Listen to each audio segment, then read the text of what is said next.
Okay, done.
Everybody don't sing with him, sing after him.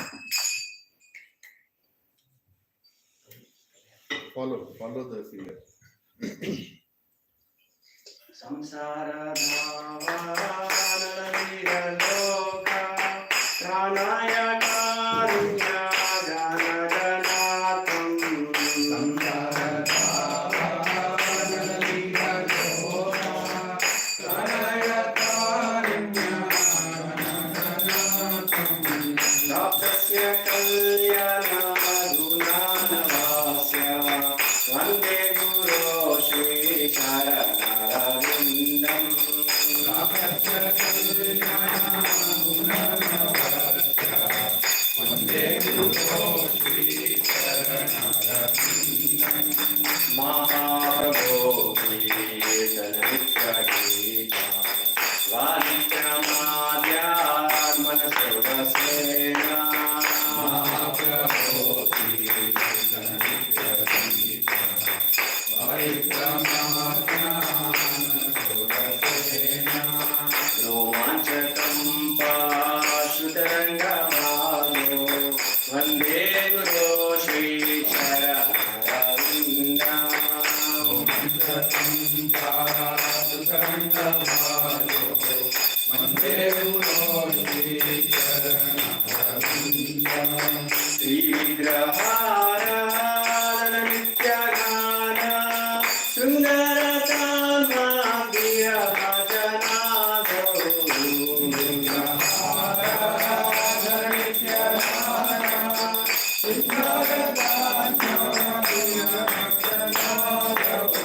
Yuktasya Bhattam Shanichunjatopi Vande Guru Shri Charanarvindam Yuktasya Bhattam Shanichunjatopi Vande Guru Shri Charanarvindam Chaturvidha Shri Bhagavatam Swabhana Tirthan Haribhakta Sanghan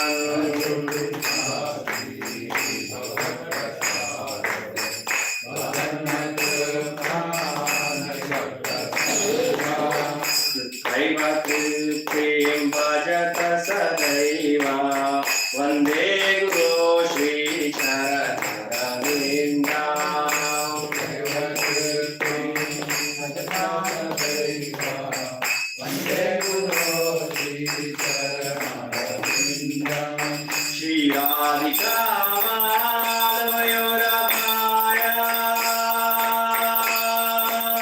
Madhurya Leela Gunarupanam Shri Radhika Madhavayorapaya Madhurya Leela Gunarupanam Radhishana Swadhanalolupasya Vande Guru Shri Charanarvindam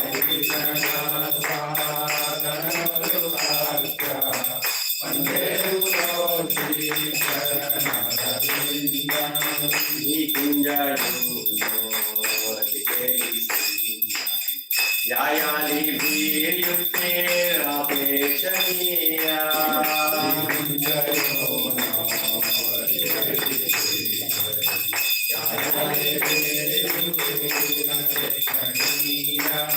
सप्ताधिभाष्य कपिवल्लभास्य वन्दे गुरो श्री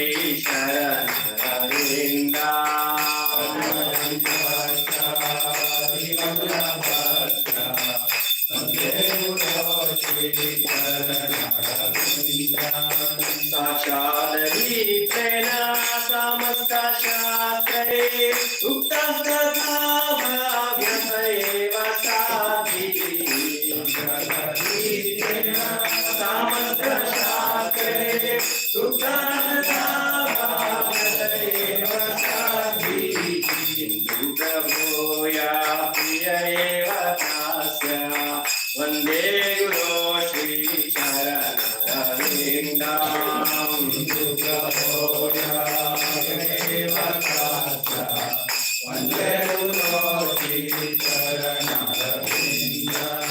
यस्य प्रसादा भगवत् प्रसादो यस्य प्रसादा नागति कुतोऽपि यस्य प्रसादा भगवत् प्रसादो यस्य प्रसादा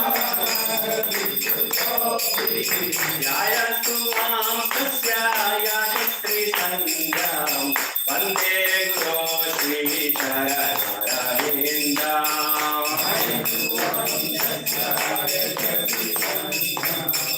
वन्दे गुरो श्रीचरणरविन्दम् वन्दे गुरो श्रीचरणरविन्दम् वन्दे गुरो श्रीचरणरविन्दम् वन्दे गुरो श्रीचरणरविन्दम्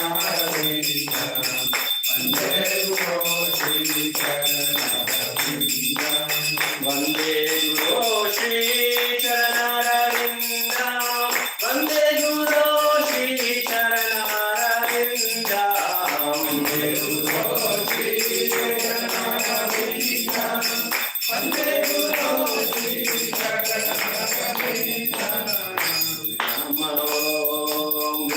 विष्णुपदाय कृष्णप्रसाय भूतले श्रीमते भक्ति वेदांत स्वामी नित्य नामिने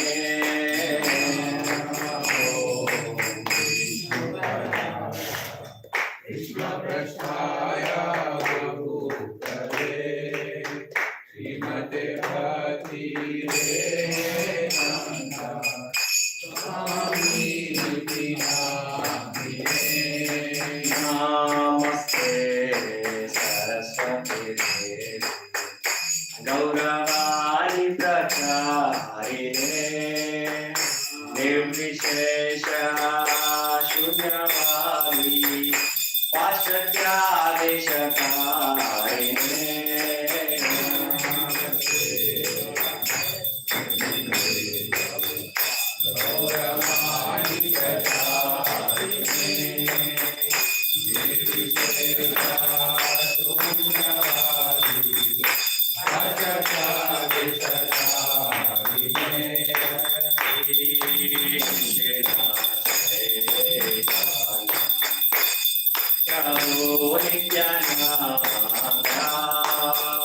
Shri Advaita Gadadara Shiva Savi Gaura Bhatta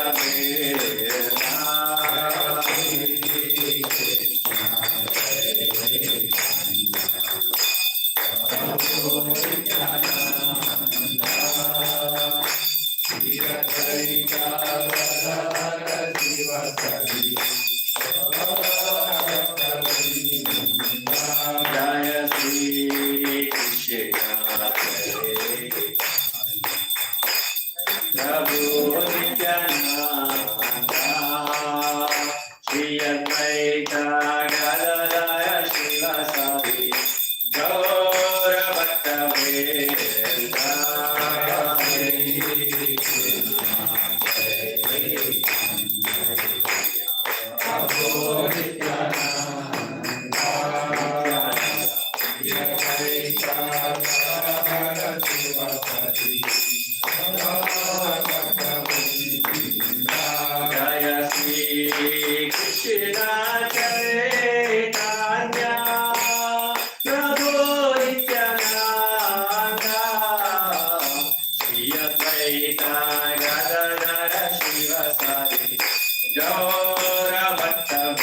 Jaya Shri Krishna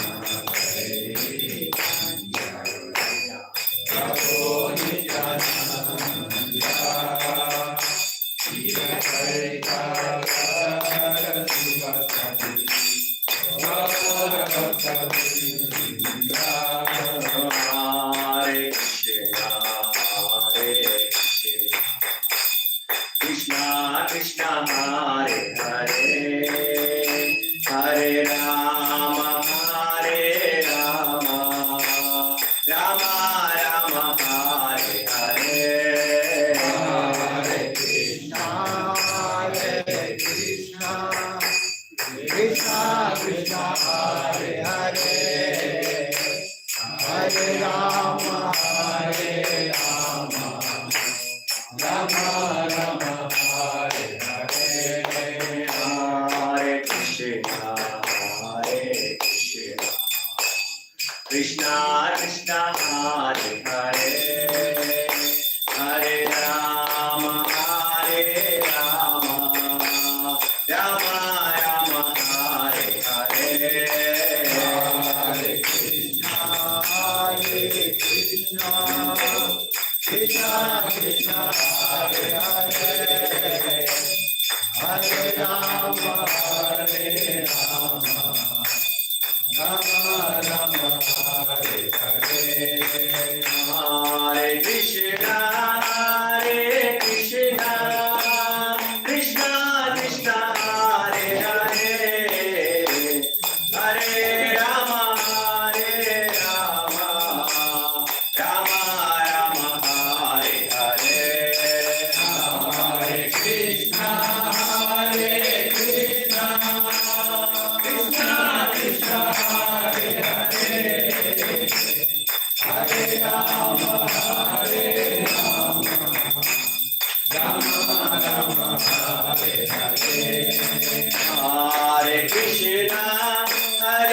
Krishna Krishna Krishna Hare Hare Hare Rama Rama Rama Hare Hare Hare Krishna Krishna Krishna Hare Hare Hare Rama Rama Rama Hare Hare Hare Krishna Krishna Krishna Hare Hare Rama Rama Hare Hare Hare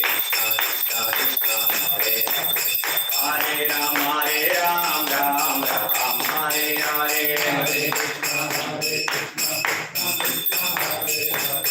Hare Rama Hare Hare Krishna Krishna Krishna Hare Hare Rama Hare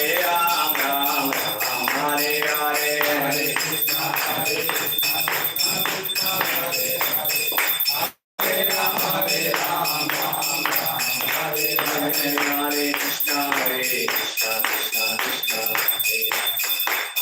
Rama Hare Hare Hare Krishna Krishna Krishna Hare Rama Hare Hare Hare Krishna Krishna Krishna Hare Hare Rama Hare Hare Hare Krishna Krishna Krishna Hare Hare Hare Rama Hare Hare Hare Krishna Krishna Krishna Hare Hare Hare Rama Hare Hare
Namaste Narasimhaya. Namaste Narasimhaya. Namaste Narasimhaya. Namaste Narasimhaya.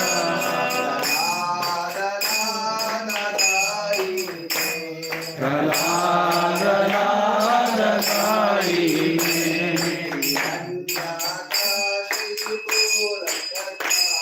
Hiranyakashipurvakshaha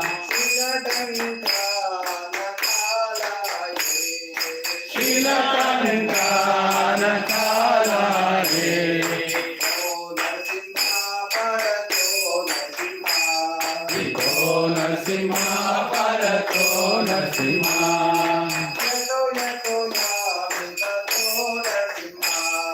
Yato Yato Yami Tato Narasimha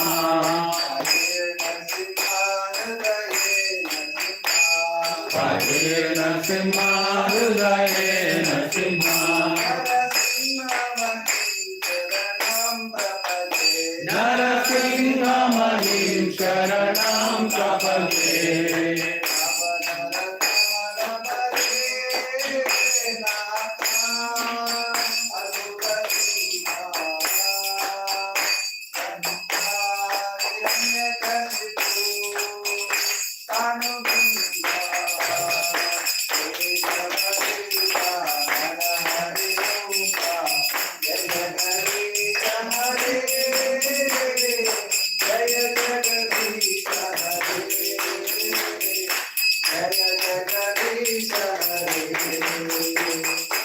Avakara Kamalabhare Naka Madhuka Singha Darikari Nanyakashipu Tanu Vringa Jaya Narahari Rupa Jaya Jagadisha Hare Jaya Jagadisha Hare Jaya Jagadisha Hare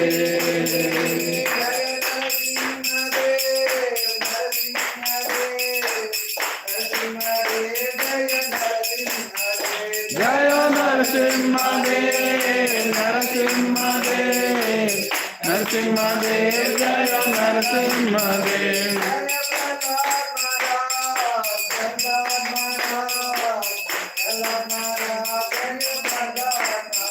Jaya Prahlad Maharaj Prahlad Maharaj Prahlad Maharaj Jaya Prahlad Maharaj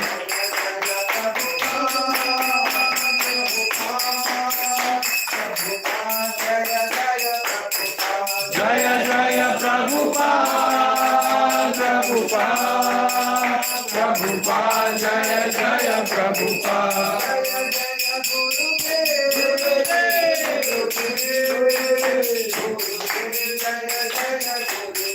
Jaya Jaya Gurudev Gurudev Gurudev Jaya Jaya Gurudev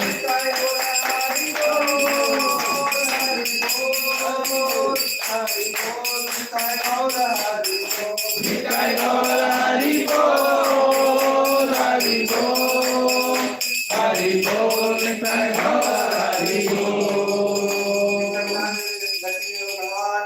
Jai Prahlad महाराज की Jai Prabhupada की Jai जय विष्णुपाद परम सर्वाधिकाचार्य स्तोत्र जवाएंगे श्री भक्ति वेदांत स्वामी श्री प्रभुपाद की जय जय विष्णुपाद परम सर्वाधिकाचार्य स्तोत्र जवाएंगे भक्ति सिद्धांत सरस्वती ठाकुर गोस्वामी श्री प्रभुपाद की जय नामाचार्य श्री हरिदास ठाकुर की जय अनंत कोटि वैष्णव वृंद की जय प्रेम से बोलो जय श्री कृष्ण चैतन्य प्रभु नित्यानंद श्री अद्वैत गदाधर श्री साधु गौर भक्त वृंद की जय ओम श्री श्री राधा कृष्ण गोप गोपीनाथ राधा कुंड श्याम कुंड गिरि गोवर्धन की जय श्री नवद्वीप मायापुर धाम की जय पुरुषोत्तम क्षेत्र जगन्नाथपुर धाम की जय पुण्य क्षेत्र वृंदावन धाम की जय गंगे माई की जय यमुने माई की जय भक्ति देव की जय कलिगोपाल तुलसी महारानी की जय Harinam Sankirtan ki jai, transcendental book distribution ki jai, transcendental prasadam distribution ki jai, Nitai Gaura Hari Premanand. All glories to Assembly Buddhas, all glories to Assembly Buddhas, all glories to Assembly Buddhas, all glories to Shri Guru and Shri Gauranga, Vancha Kalpatarubhya Kripa Sandhu Devcha Paditana Pavnebhyo Vaishnavebhyo Namo Ananta Koti Vaishnavavrinda ki jai.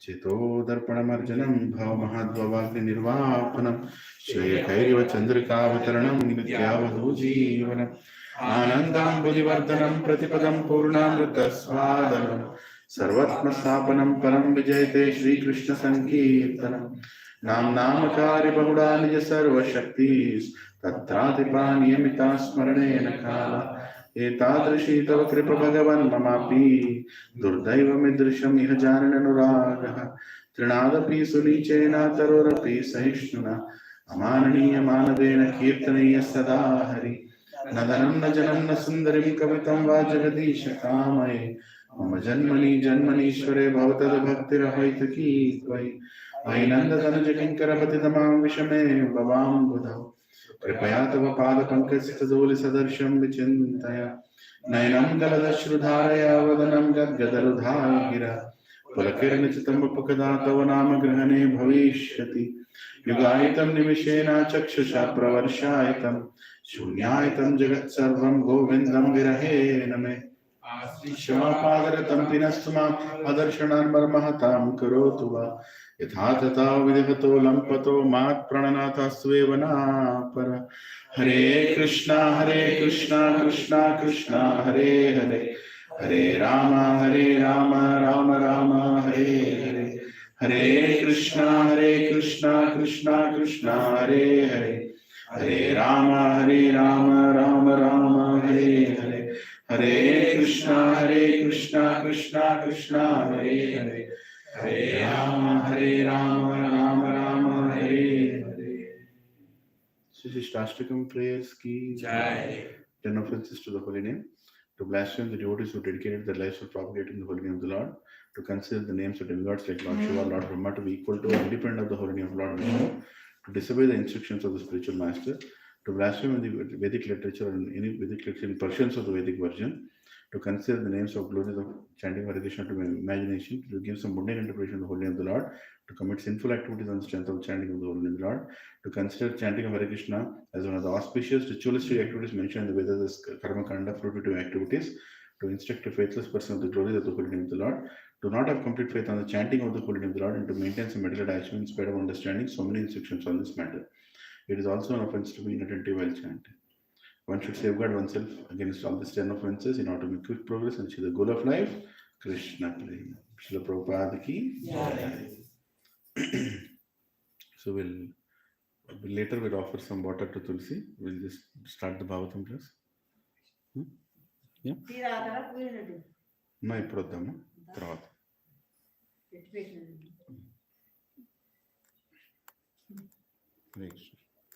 నాటు కూర్చుంట చీర టెస్ట్రాము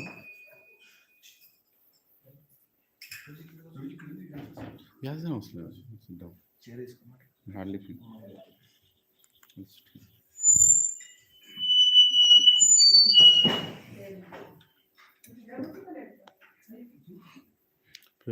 laptop adjust చేస్తారా వెనకాల canto 1 ఉంటుంది తీసుకొస్తా కింద కూర్చుంటాం సిద్ధం ఇప్పుడు వెనకాల అన్వర్ల కింద క్యాంటో 2 ఉంటుంది తీసుకురా ఇంగ్లీష్లో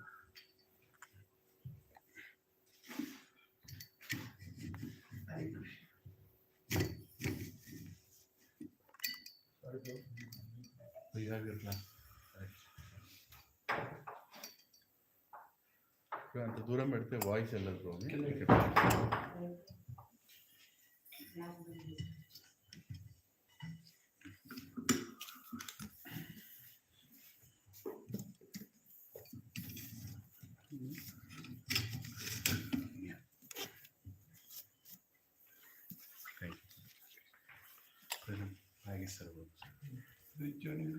Yeah, perfect. Hare Krishna. అట్లా ఉంటుంది అంతే handicap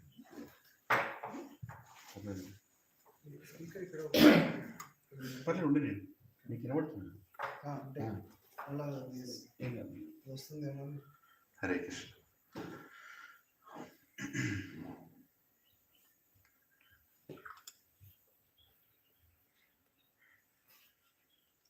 So today we'll be discussing the remaining 2 shlokas of Chatushloka Bhagavatam. Mundu rani Prabhuji, you can come in the front. Can we close nice class?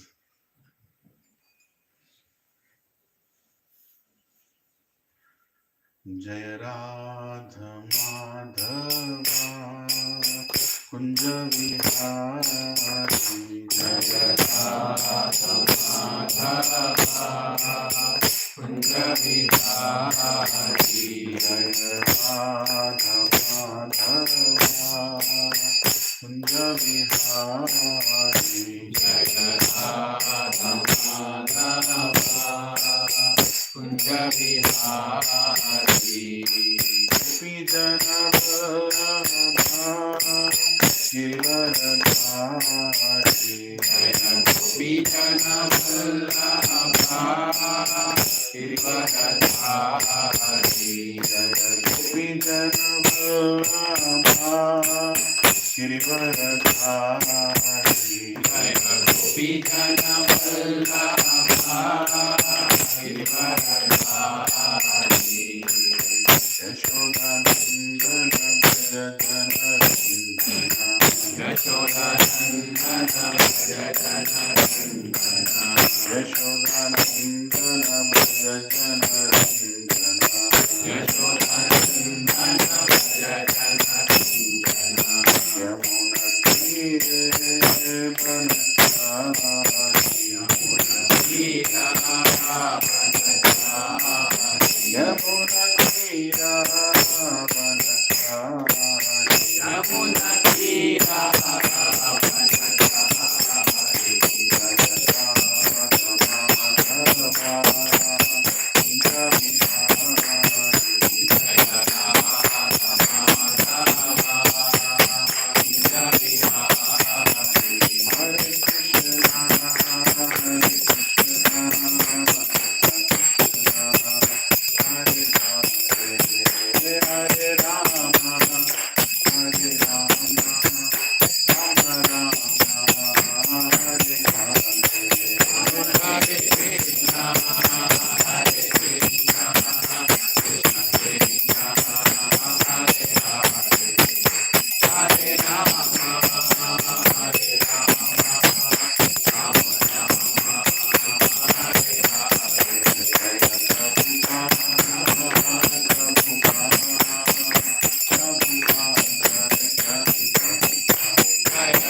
Srimad Bhagavatam Grantha ki Jai, Prabhupada ki Jai, Brahma Matma Gauri Guru Parampara Sampradaya ki Jai, Jai Gaur Hari Premanandi.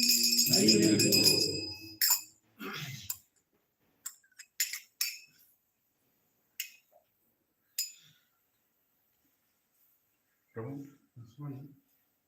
ఇది తీసి దీని పక్కన పెడతారు, వాళ్ళు correct వినబడుతుంది. You can link with this, ఇంత link చేయండి, power point చేసేయండి.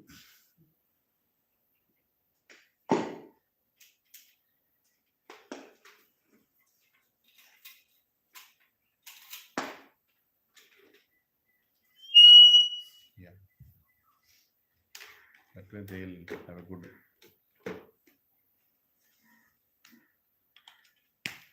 Hare Krishna. Yeah. Om अज्ञानतिमिरान्धस्य ज्ञानाञ्जनशलाकया चक्षुरुन्मिलितं येन तस्मै श्रीगुरवे नमः। श्रीचैतन्यमनोभीष्टं स्थापितं येन भूतले स्वयं रूपा कदा मह्यं ददाति स्वपदान्तिकम्। वन्देऽहं श्रीगुरो श्रीयुतापदकमलं श्रीगुरून् वैष्णवांश्च श्रीरूपं साग्रजातां सहगना रघुनाथान्वितं तं सजीवं साद्वैतं सावधूतं परिजनासहितं कृष्णचैतन्यदेवं श्रीराधाकृष्णपदान् सहगना ललिता श्रीविशाखान्वितांश्च। हे कृष्णा करुणा सिंधो दीनबंधो जगत्पते गोपेशा गोपिका कांत राधा कांत नमोस्तुते। तप्त कांचना गौरांगी राधे वृंदावनेश्वरी वृषभानुसुते देवी प्रणमामि हरिप्रिये।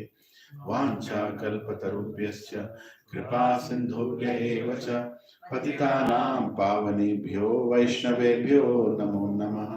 जय श्री कृष्ण चैतन्य प्रभु नित्यानंद श्री अद्वैत गदाधार श्रीवासादि गौर भक्त वृंद। हरे कृष्णा कृष्णा कृष्णा हरे हरे हरे राम राम राम हरे हरे। ओम नमो भगवते वासुदेवाय। ओम नमो भगवते वासुदेवाय। ओम नमो भगवते वासुदेवाय। ओम नमो भगवते वासुदेवाय। ओम नमो भगवते वासुदेवाय। ओम नमो भगवते वासुदेवाय। नारायणं नमस्कृत्य नरं चैव नरोत्तमं देवीं सरस्वतीं व्यासं ततो जयमुदीरये। नष्टप्रायेषु भद्रेषु नित्यं भागवत सेवया भगवती उत्तम श्लोके भक्तिर्भवति नैष्टिकी। कृष्णाय वासुदेवाय देवकीनन्दनाय च नन्दगोपकुमाराय गोविन्दाय नमो नमः। नमः पंकजनाभाय नमः पंकजमालिने नमः पंकजनेत्राय नमस्ते पंकजांग्रे नमो महावदन्याय कृष्ण प्रेम प्रदायते कृष्णाय कृष्ण चैतन्य नामिने गौरत्विषे नमः। नमो ब्राह्मण्याय देवाय गौ ब्राह्मणाहिताय च जगद्दिताय कृष्णाय गोविन्दाय नमो नमः। नमः ओं विष्णुपदाय कृष्णपृष्ठाय भूतले श्रीमते भक्तिवेदान्त स्वामीनिति नामिने। नमस्ते सरस्वती देवे गौरवाणी प्रचारिणे निर्विशेषा शून्यवादी पाश्चात्य देशतारिणे। जय श्री कृष्ण चैतन्य प्रभु नित्यानंद श्री अद्वैत गदाधर श्रीवासादि गौर भक्त वृंद।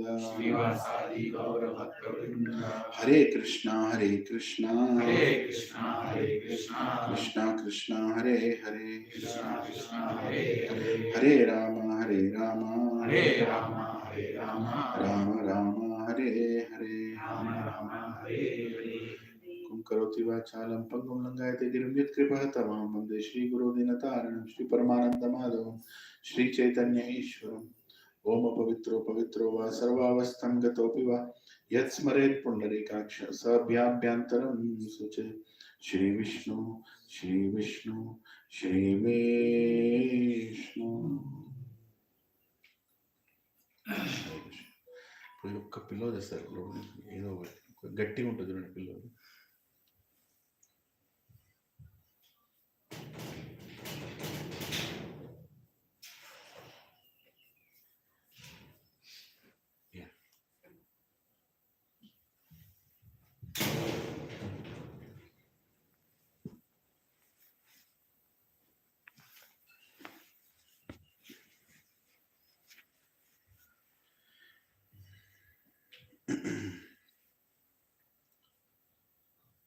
Hare Krishna. Thank you all for coming to Vaishnav Seva Kunj. It's so nice that we all finished our rounds almost. Some of us have finished our rounds and we are hearing Bhagavatam, we are discussing Bhagavatam. We've done Mangalarti together after a long time. Yeah. Whatever little mistakes, maybe the Lordship will forgive us. But next time we'll have much elaborate, everything nicely arranged. We do not have a Tulsi pot actually. We should always have Tulsi when we do Mangalarti. Anyway, so I am very grateful to you for providing this opportunity. Hare Krishna, we are grateful that you have come, Prabhuji. Very grateful. Thank you. Please excuse us for a lot of facilities issues here. Next time we'll fix most of them. I've been fixing them for the last 4 years now. And every time there is a new issue. There was no current, that was the issue. Then we brought inverter is not working, that is the issue.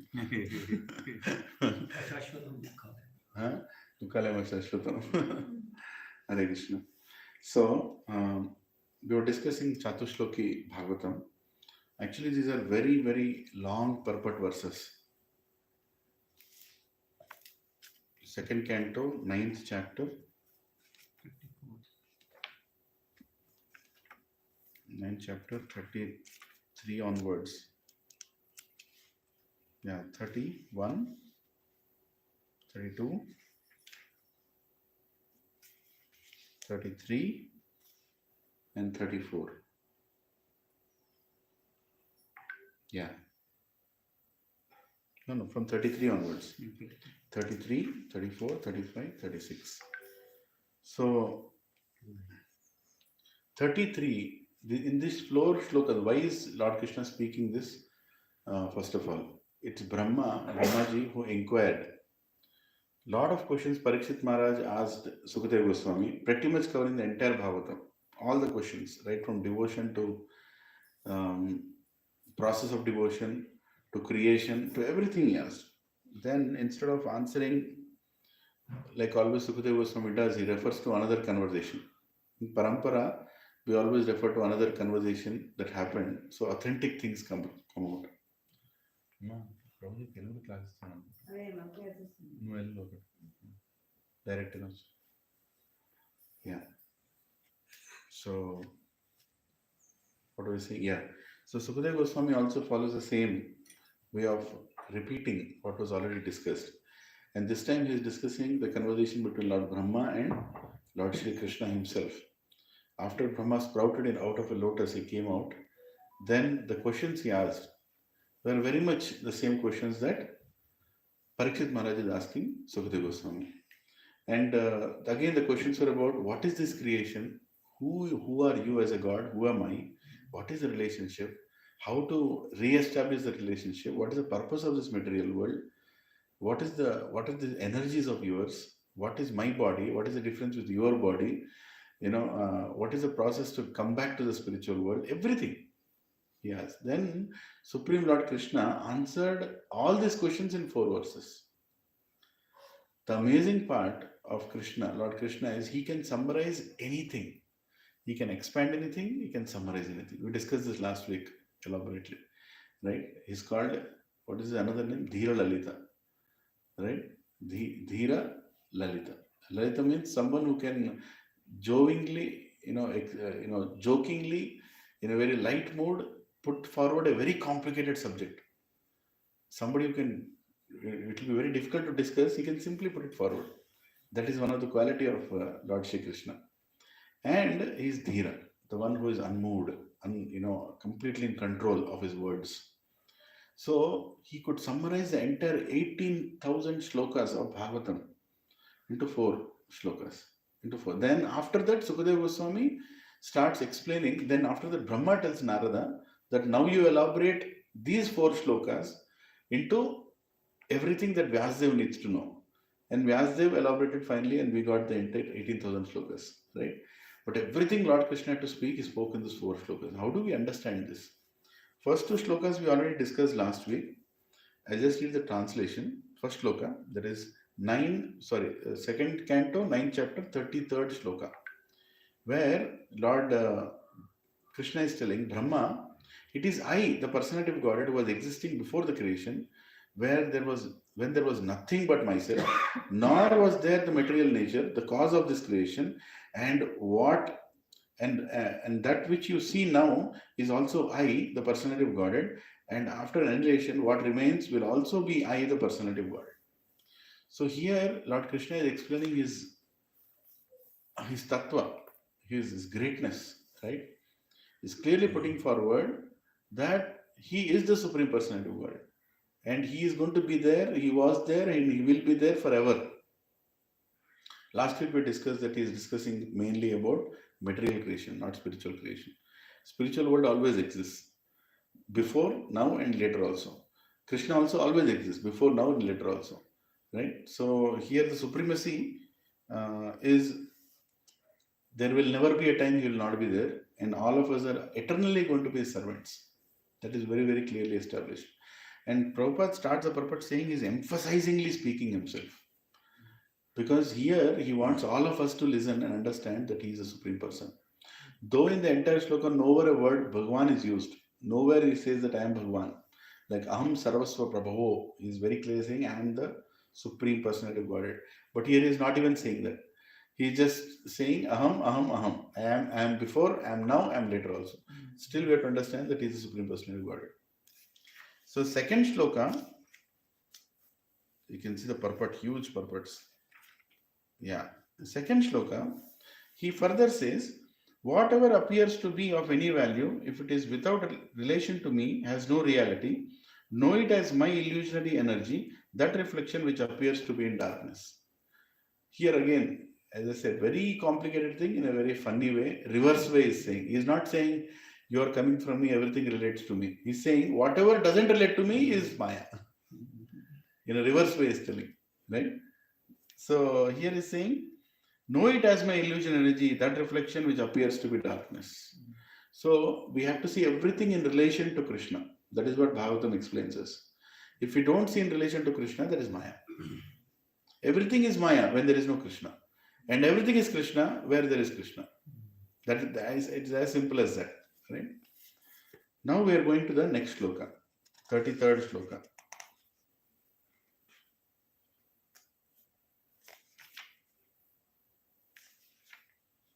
Sorry, 35th shloka, sorry. Started with 33rd, 34th, 35th. Yatha mahanti bhutani. Yatha mahanti bhutani. Yatha mahanti bhutani. Yatha mahanti bhutani. Bhuteshu cha vanu. No, wait a second. I'll read it properly. Bhuteshu uccha avasheshu. Bhuteshu uccha avasheshu. Bhuteshu uccha avasheshu. Bhuteshu uccha avasheshu. Pravisthani अपरविस्थानी प्रविष्ठानि अप्रविष्ठानि प्रविस्थानि अपरविस्थानि प्रविष्ठानि अप्रविष्ठानि तथा तेषु न तेष्व्यहम् तथा तेषु न तेष्वहम् तथा तेषु न तेष्वहम् तथा तेषु न त्वेष्वहम् यथा just as Mahanti, the universal, Bhutani, elements, Bhuteshu, Ucha, Avacheshu, in the minute and gigantic, Anu, after, Pravisthani, Pravisthani, entered, entered, Apravisthani, Apravisthani, not entered, not entered, Tatha, Tatha, so, so, Teshu, Teshu, in them, in them, Na, Na, not, not, Teshu, Teshu, in them, in them, Aham, myself. myself. Translation purport by His Divine Grace, A.C. Bhaktivedanta Swami Srila Prabhupada ki Jai. Jai. Please repeat after me. O Brahma, O Brahma, please know that please know that the universal elements the universal elements enter into the cosmos enter into the cosmos, and at the same time and at the same time do not enter into the cosmos. do not enter the cosmos. Similarly, Similarly, I myself I myself also exist also exist within everything created, with everything created, and at the same and time at the same time I am outside of everything. I'm also everything. Right? Now here, beautifully Lord Krishna is explaining that what is his relationship with this world. Right? First verse was his supremacy. Second verse is what we should focus on. Third verse is clearly, second verse is more about what he is not, what is Maya, is trying to clearly explain. Third verse is saying his relationship with this whole creation. That through him the whole creation is coming, but he is not in the creation. Just like all the elements are there here and they are not here. They are not only here, they are everywhere. Right? Purport is huge. It's a Prabhupada is simply ecstatic saying this, but I want to read it. Is that okay? It will take 10 minutes maybe, but all of you try to focus, right? And then we'll quickly discuss. The great elements of material creation. So everybody online, you can also open your Bhagavatam and read it and see while I'm reading. Otherwise, you'll not be able to focus. The great elements of material creation, namely earth, water, fire, and air and ether, all entered into the body of all manifested entities. The seas, mountains, aquatics, plants, reptiles, birds, beasts, human beings, demigods, and everyone materially manifested. And at the same time, such elements are differently situated. In the developed stage of consciousness, the human being can study both psychological and physical science, but the basic principles of such sciences are nothing but the material elements and nothing more. Hare Krishna. Roji, small help, Roji. Super, sorry, just came. Can you go tell Arendar, he should be there, to go by 8:30 to Karthik Rose place. By 8:30. So he has to start here by 7:45. So right. Huh? 7:45 done. Yeah. So he has to go now. Just tell him. Otherwise he'll go at 8:30. Huh? No, bro, he'll just go and tell, come in. Sorry, bro. Yeah. Okay. Yeah. And at the same time, such elements are differently situated. In the developed stage of consciousness, everybody please focus. This is a heavy purport, but very nicely explained by Prabhupada. In the developed stage of consciousness, the human being can study both psychological and physical science. But the basic principles of such sciences are nothing but material elements and nothing more. Body of the human being and the body of the mountain, as also the bodies of demigods, including Brahma, are all of the same ingredients, earth, water, etc. And at the same time, the elements are beyond the body. The elements were created first and therefore they entered into the bodily construction later. But in both circumstances, they entered the cosmos and did not enter.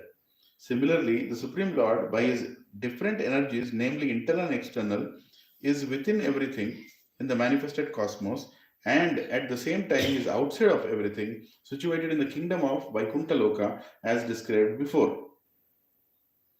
It is very nicely stated in Brahma Samhita 5.37 as follows. Ananda Chinmaya Rasa Pratibhavatibhis Tabhir Ya Eva Nija Rupataya Kalabhi Goloka Eva Nivasati Akhilatma Bhuto Govindamadi Purusham Tamaham Bhajami. I worship the personality of Govinda, Godhead Govinda, who, by expansion of his internal potency of transcendental existence, knowledge and bliss, enjoys in his own and expanded forms. Simultaneously, he enters into every atom of the creation. The expansion of his plenary parts is also more definitely explained in the same Brahma Samhita 5.35 as follows. Eko api asau रचयितुं जगदण्डकोटिं यच्छक्तिरस्ति जगदण्ड छायद् अन्दान्तरस्थ परमाणु चयान्तरस्थां गोविन्दमादिपुरुषं तमहं भजामि. I worship the personality of Godhead Govinda, who, by one of his plenary portions, enters into the existence of every universe and every particle of the atoms, and thus unlimitedly manifests his infinite energy all over the material creation. The impersonalists can imagine or even perceive the Supreme Brahman is thus all pervading, and therefore they conclude that there is no possibility of his personal form. Herein lies the mystery of his transcendental knowledge. This mystery is transcendental love of Godhead, and one who is surcharged with such transcendental love of Godhead can without difficulty see the personality of Godhead in every atom and every movable and immovable object. At the same time, he can see the personality of Godhead in his own abode, Goloka, enjoying eternal pastimes with his eternal associates, who are also expansions of his transcendental existence. This vision is the real mystery of spiritual knowledge. As stated by the Lord in the beginning, Sahasyam Tad Angacha, this mystery is the most confidential part of the knowledge of the Supreme, and it is impossible for the mental speculators to discover by dint of intellectual gymnastics. The mystery can be revealed through the process recommended by Brahmaji in the Brahma Samhita 5.38 as follows. Premanjana Churita Bhakti Vilochanena Santa Sadaiva Hridayeshu Vilokyanti Yam Shama Sundaram Achintya Guna Swarupam Govindamadi Purusham Tamaham Bhajami. I worship the original personality of Godhead Govinda, whom the pure devotees, their eyes smeared with the ointment of love of Godhead, always observe within their hearts. This Govinda, the personality of Godhead, is Shama Sundara with all transcendental qualities. Therefore, although he is present in every atom, the Supreme Personality of Godhead may not be visible to dry speculators. Still, the mystery is unfolded before the eyes of the pure devotees because their eyes are anointed with love of Godhead, and this love of Godhead can be attained only by the practice of transcendental loving service to the Lord and nothing else. The vision of the devotees is not ordinary, it is purified by the process of devotional service. Roji, can you press record in this? I forgot to press record. It's okay.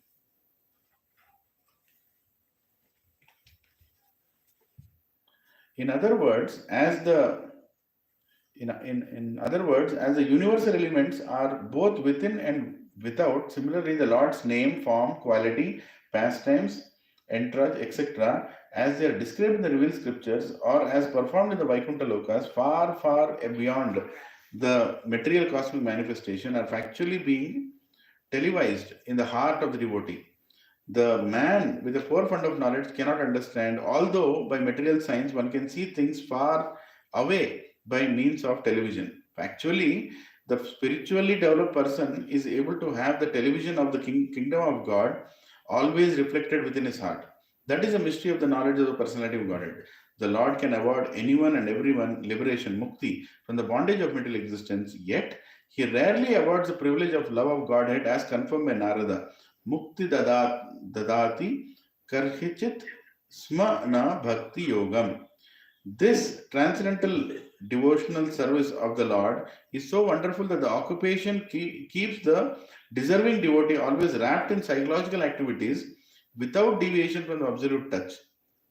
Thus, love of Godhead, developed in the heart of the devotee, is a great mystery. Brahmaji previously told Narada that the desires of Brahmaji are never fulfilled because he is always absorbed in the transcendental, never unfulfilled because he is always absorbed in the transcendental loving service of the Lord, nor has he any desire in his heart save and except the transcendental service of the Lord. That is the beauty and mystery of the process of Bhakti Yoga. As the Lord's desire is infallible because he is Achintya, similarly the desires of the devotees in the transcendental service of the Lord are also Achyuta, infallible. This is very difficult. However, for the layman to understand without knowledge of the mystery of devotional service, as it is very difficult to know the potency of touchstone. As touchstone is rarely found, a pure devotee of the Lord is also rarely to be seen, even amongst millions of liberated souls. Koteshu api mahamune. Out of all kinds of perfections attained by the process of knowledge, yoga perfection in devotional service is the highest of all and the most mysterious also, even more mysterious than the 8 kinds of mystic perfection attained by the process of yogic performances. In the Bhagavad Gita 18.64, the Lord therefore advised Arjuna about the Bhakti Yoga. Sarva guhyatamam bhuya shrinu me paramam vacha. Just hear from me again about the most confidential part of the instructions in Bhagavad Gita. The same was confirmed by Brahmaji to Narada in the following words. Idam Bhagavatam nama yanme bhagavatotitam sangraho ayam vibhutinam tvam etad vipulikuru. Brahmaji said to Narada, whatever I have spoken to you about the Bhagavatam was explained to me by the Supreme Personality of Godhead, and I am advising you to expand these topics nicely so that people may easily understand the mysterious Bhakti Yoga by the transcendental loving service to the Lord. It is to be noted that the mystery of Bhakti Yoga was disclosed to Brahmaji by the Lord himself. Brahmaji explained the same mystery to Narada. Narada explained to Vyasa. Vyasa explained to Sukadeva Goswami. And that same knowledge is coming down to the unalloyed chain of disciplinic succession. If one is fortunate enough to have received the knowledge in the transcendental disciplinic succession, surely he will have the chance to understand the mystery of the Lord and that of Srimad Bhagavatam, the sound incarnation of the Lord. Translation purport by His Divine Grace, A.C. Bhaktivedanta Swami Srila Prabhupada Ki Jai. Hare Krishna. Prabhupada has written a book out of these 4 shlokas. I can't read the next purport, definitely. It is 14 pages. That's the ecstasy of Prabhupada. You can see how much he loves the Supreme Lord. He got an opportunity, he wrote 14 pages. Can we do that? After reading this shloka, how many of us felt like writing 5 pages? It's over, right? What is God telling? He is not, he is here, he is not there. The elements are there, they are not there. What is there to discuss? Right? That's how at least a conditioned person like me thinks. But yes, there is definitely a lot to discuss. Anyway, so here you should understand that what is Lord Krishna telling here? He is telling that I am in this world, yet I am not in this world. This world means what? Material world, right? Now, he expands in the spiritual world also. He expands in the material world also. When he expands in the spiritual world, it is called as expansion. When he comes into the material world, it is called as incarnation. Avatar. Right? In the spiritual world, when he expands, it's not like incarnation. He himself is expanding. Balaram, then Chaturvyuha, Narayanas, different Vaikuntha planets. Those Narayanas are not different in any way to Krishna. They are very much expansion of Krishna. So where are we trying to? Just sitting in between Prabhuji is coming. You can make a nice circle, you can come here. That's okay. Yeah. You can sit on the chair if you want.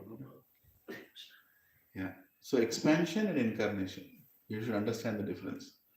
Actually, there are some words like incarnation which are not part of our Vedic dictionary. Incarnation is more used by Christians. Christians use incarnation as reincarnation. Right? That is how the word incarnation is used. Right? Jehovah incarnated as Jesus. Something like that they say. Incarnated. The word incarnated is not actually a right word to be used for avatar. Descent is actually a right word. Lord descended. Right? Bhakti Siddhanta Saraswati Thakur and Bhaktivinoda Thakur, They never use the word incarnation, they use descent. Like even conjugal relationship, we use, vatsalya, then loving relationship, we use conjugal word. But actually, the word that Bhaktisiddhanta and Bhaktivinoda Thakur uses amorous. Lord Krishna had amorous relationship with the gopis, like that they used to use. Amorous means more love and a little sexual also. The word kind of tends more on that side. But Prabhupada, very intelligently, he understood his audience is not going to understand descent or amorous. So he changed it to conjugal. It's more easily understandable and acceptable. Conjugal means just a love, between two people. But the actual word is amorous. In the same way, descent was the right word, but he used incarnation. So that we all can understand very easily. Yeah. So there is something called, when we say God has come into this world, he expanded into this world, everything is God. You can say everything has come from God. Material nature has come from God. Animals have come from God. Devatas have come from God. So we worship everything. In Sanatana Dharma, we worship everything. That's also called pantheism. One of the isms, pantheism, that means you worship everything. Right? But we are not pantheism. When some people say that, you people, in Europe, they use the word pantheism. Indians are pantheism followers, which means that you worship everything. Devatas and everything worship. No, we are not pantheism, we are panentheism. There is another word, panentheism, which means God is expanded to everything. God is expanded to everything. We worship everything, but we also worship God. That should understand. Everything is coming from God, but we do worship everything, but we also worship God Himself. Right? There's a difference there. For example, when Prahlad Maharaj, he was waiting for Lord Krishna to appear. His father asked, is he there in the pillar? He said, yes, he is there in the pillar. And immediately he kicked the pillar or broke the pillar, and from the pillar Lord came out. And as soon as he came out, he killed everything. But after that, Prabhupada went and garlanded the pillar, or he garlanded Narsingdev. But everything came from him only. He told, is he there in the pillar? Yes, he is there in the pillar. So you should garland the pillar also. No, we don't garland the pillar. We garland Narsingdev. Right? When Narsingdev is there. When Narsingdev is not there, we also go and garland the pillar now. What we see right now is what? Ugra Narsingha. There is a pillar, that's a pillar, the whole Nahobilu. We even go and worship the pillar.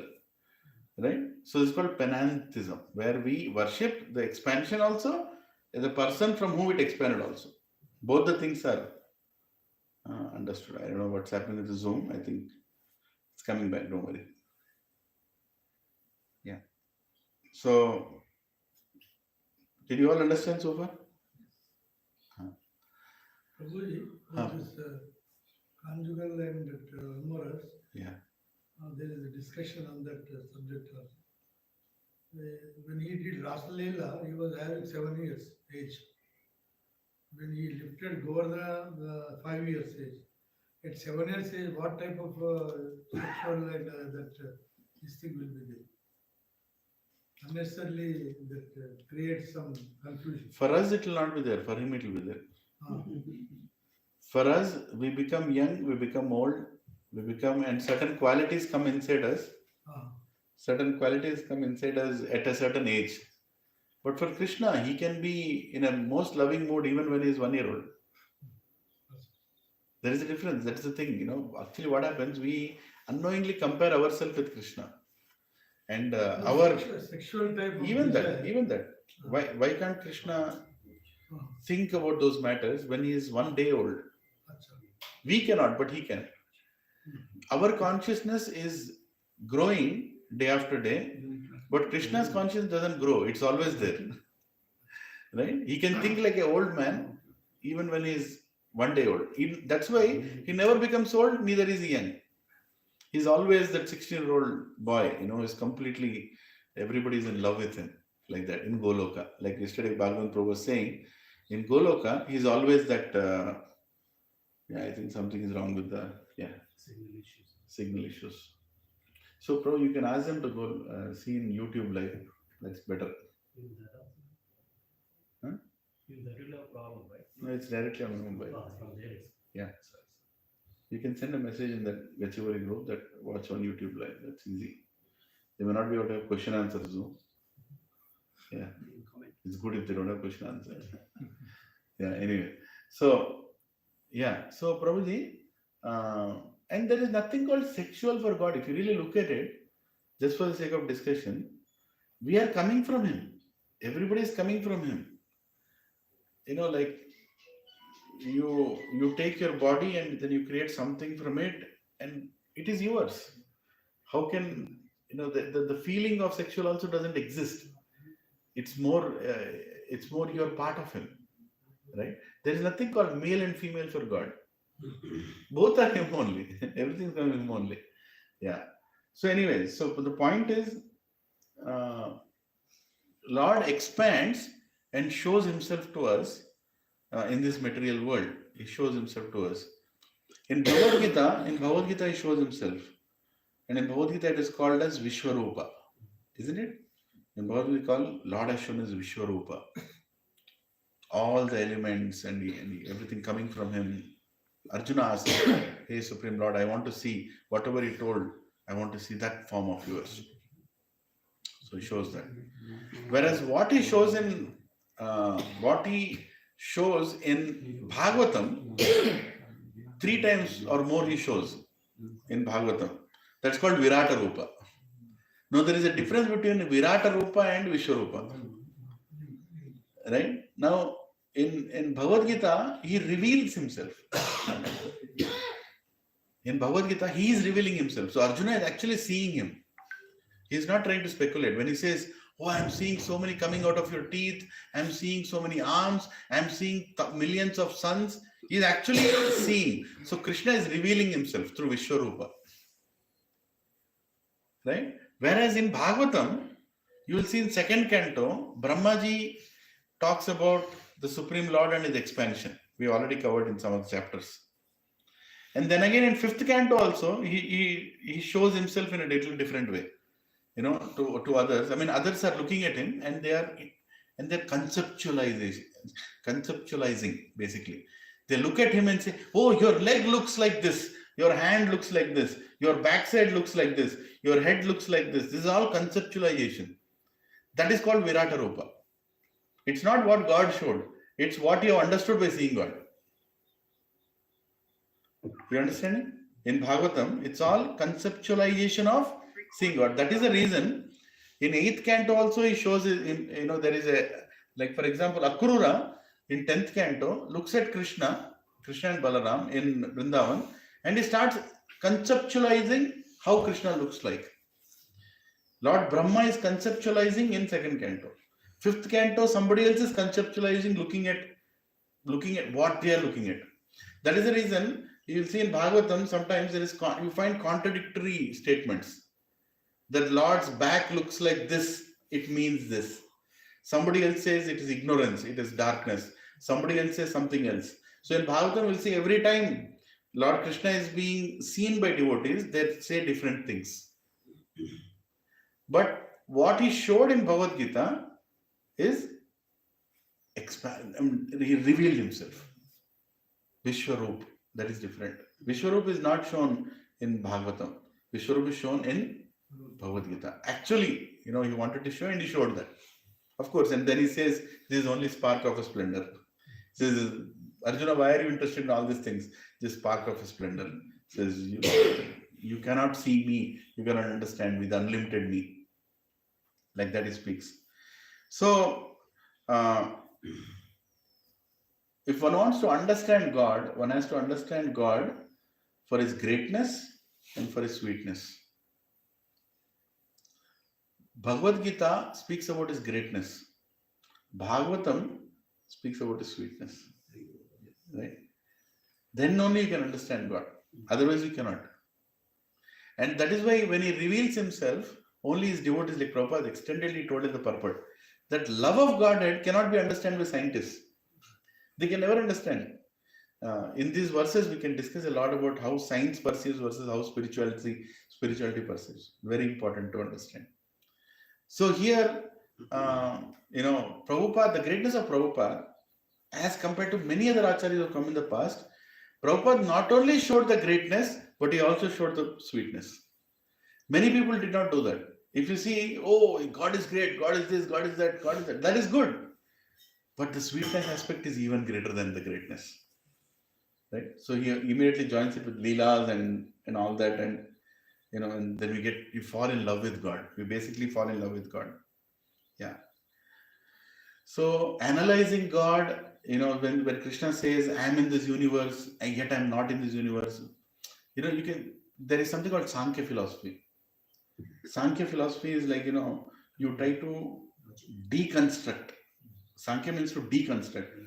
Right? You constructed, then you start deconstructing. You eat nikal diya, cement nikal diya, concrete nikal diya. Then you pull out everything and say, hey, what is that? This is meaningless. So deconstructing is one way of acquiring knowledge. When you try to deconstruct God and see, you will not find much meaning in it. In fact, you become detached. Sankhya people become very detached when you deconstruct the whole body. This is made of blood, mucus, pus. What is there what is the sweetness? Like that, they just simply deconstruct everything. You won't appreciate God when you deconstruct. That's why Sankhya necessarily may not lead to attraction to God. It is one way of analytical study of God, that you are inside, you are outside. How do I understand? I'll try to deconstruct the whole thing, but you'll not get attracted to God through that. Right? Deconstruction doesn't lead to attraction.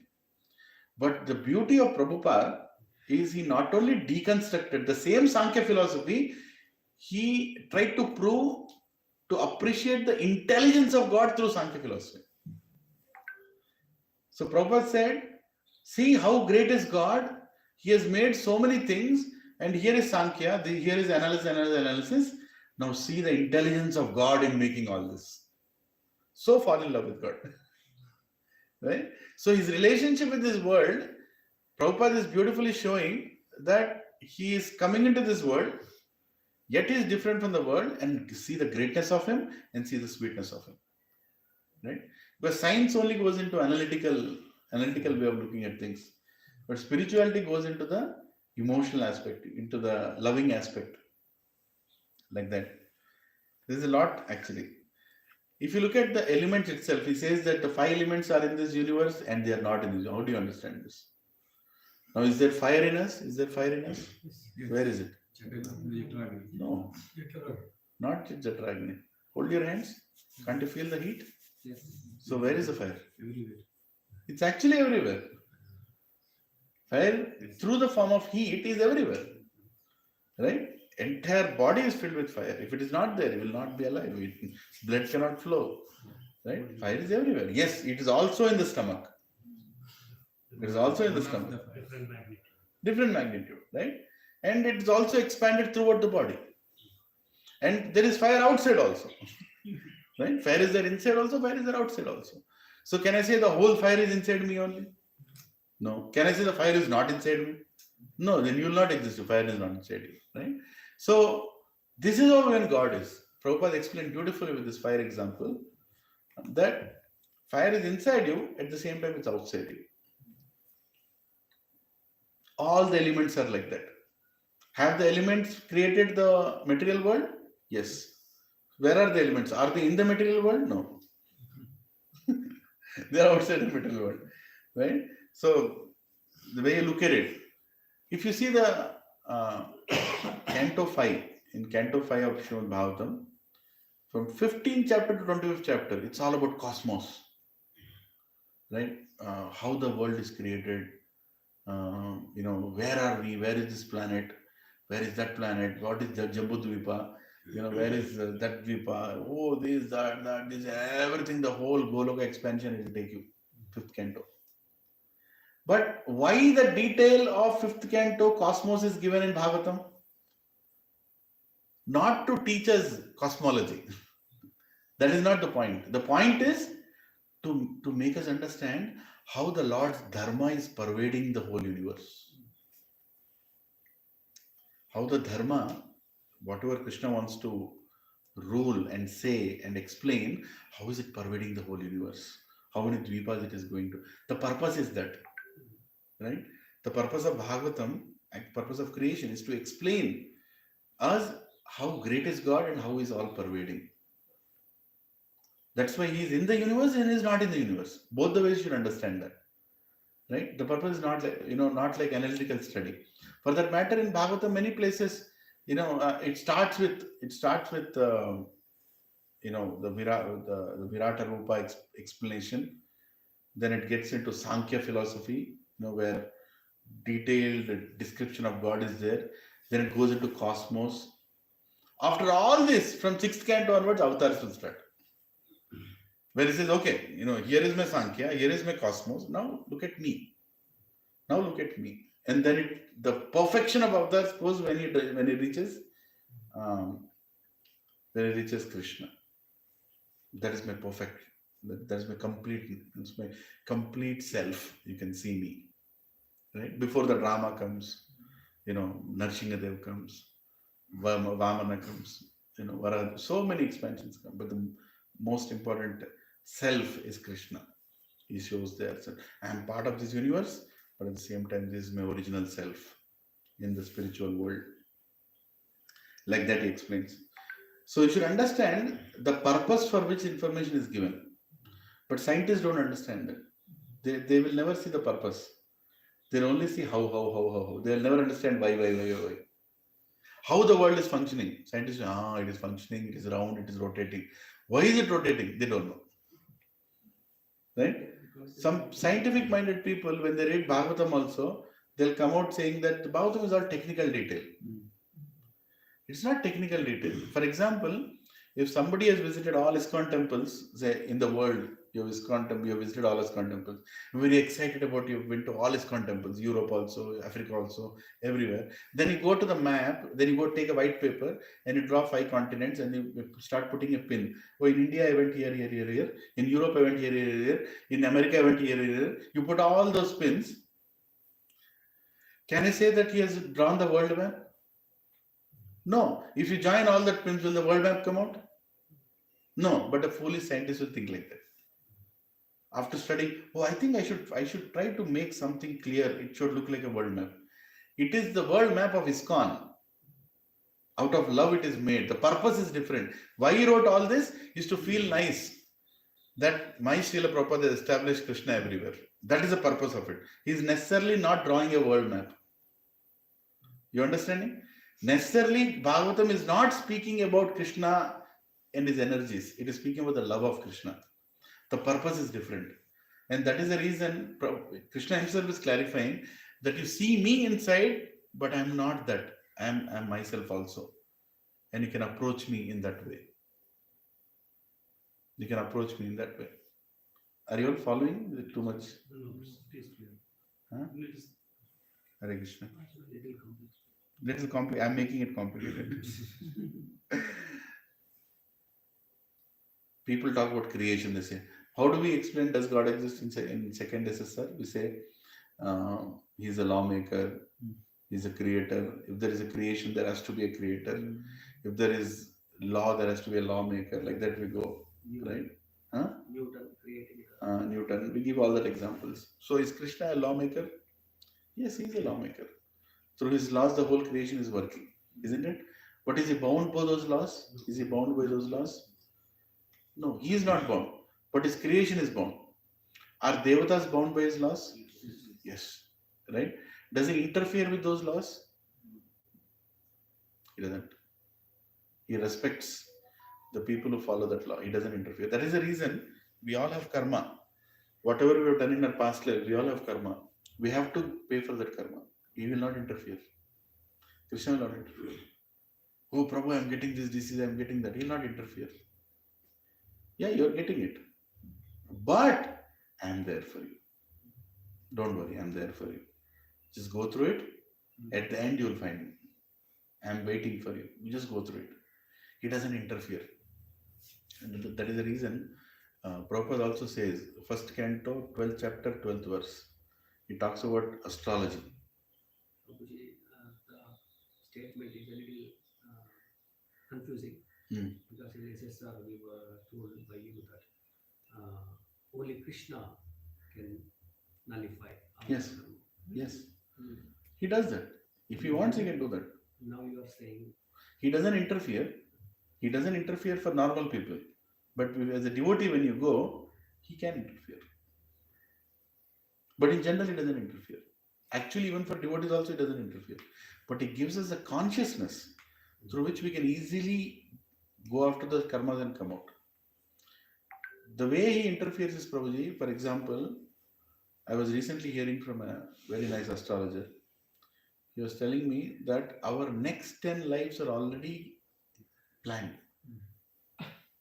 The grahas, the planet system, planets and all that, information is already sent to them in which life he has to get kidney problem, in which life he has to get liver problem, in which life he has to get pancreas problem, which life he has to get brain problem. All that is already there. Our next 10 bodies are already planned, and how we are going to suffer in that body is also planned. The planet is waiting there. Abhi aayega, fir marega, aayega, then I'll attack him. That planet is already waiting there. Because of our karma, our past karma, how the karma is going to reflect on us, it's already planned. And Krishna doesn't interfere in that. Yeah, you have to go through. But what interfere happens is, when you become a devotee all of a sudden, right, through your free will. I mean, Krishna also knows when you will become a devotee, but Krishna leaves it to our liberty how much soon we want to become pure devotee.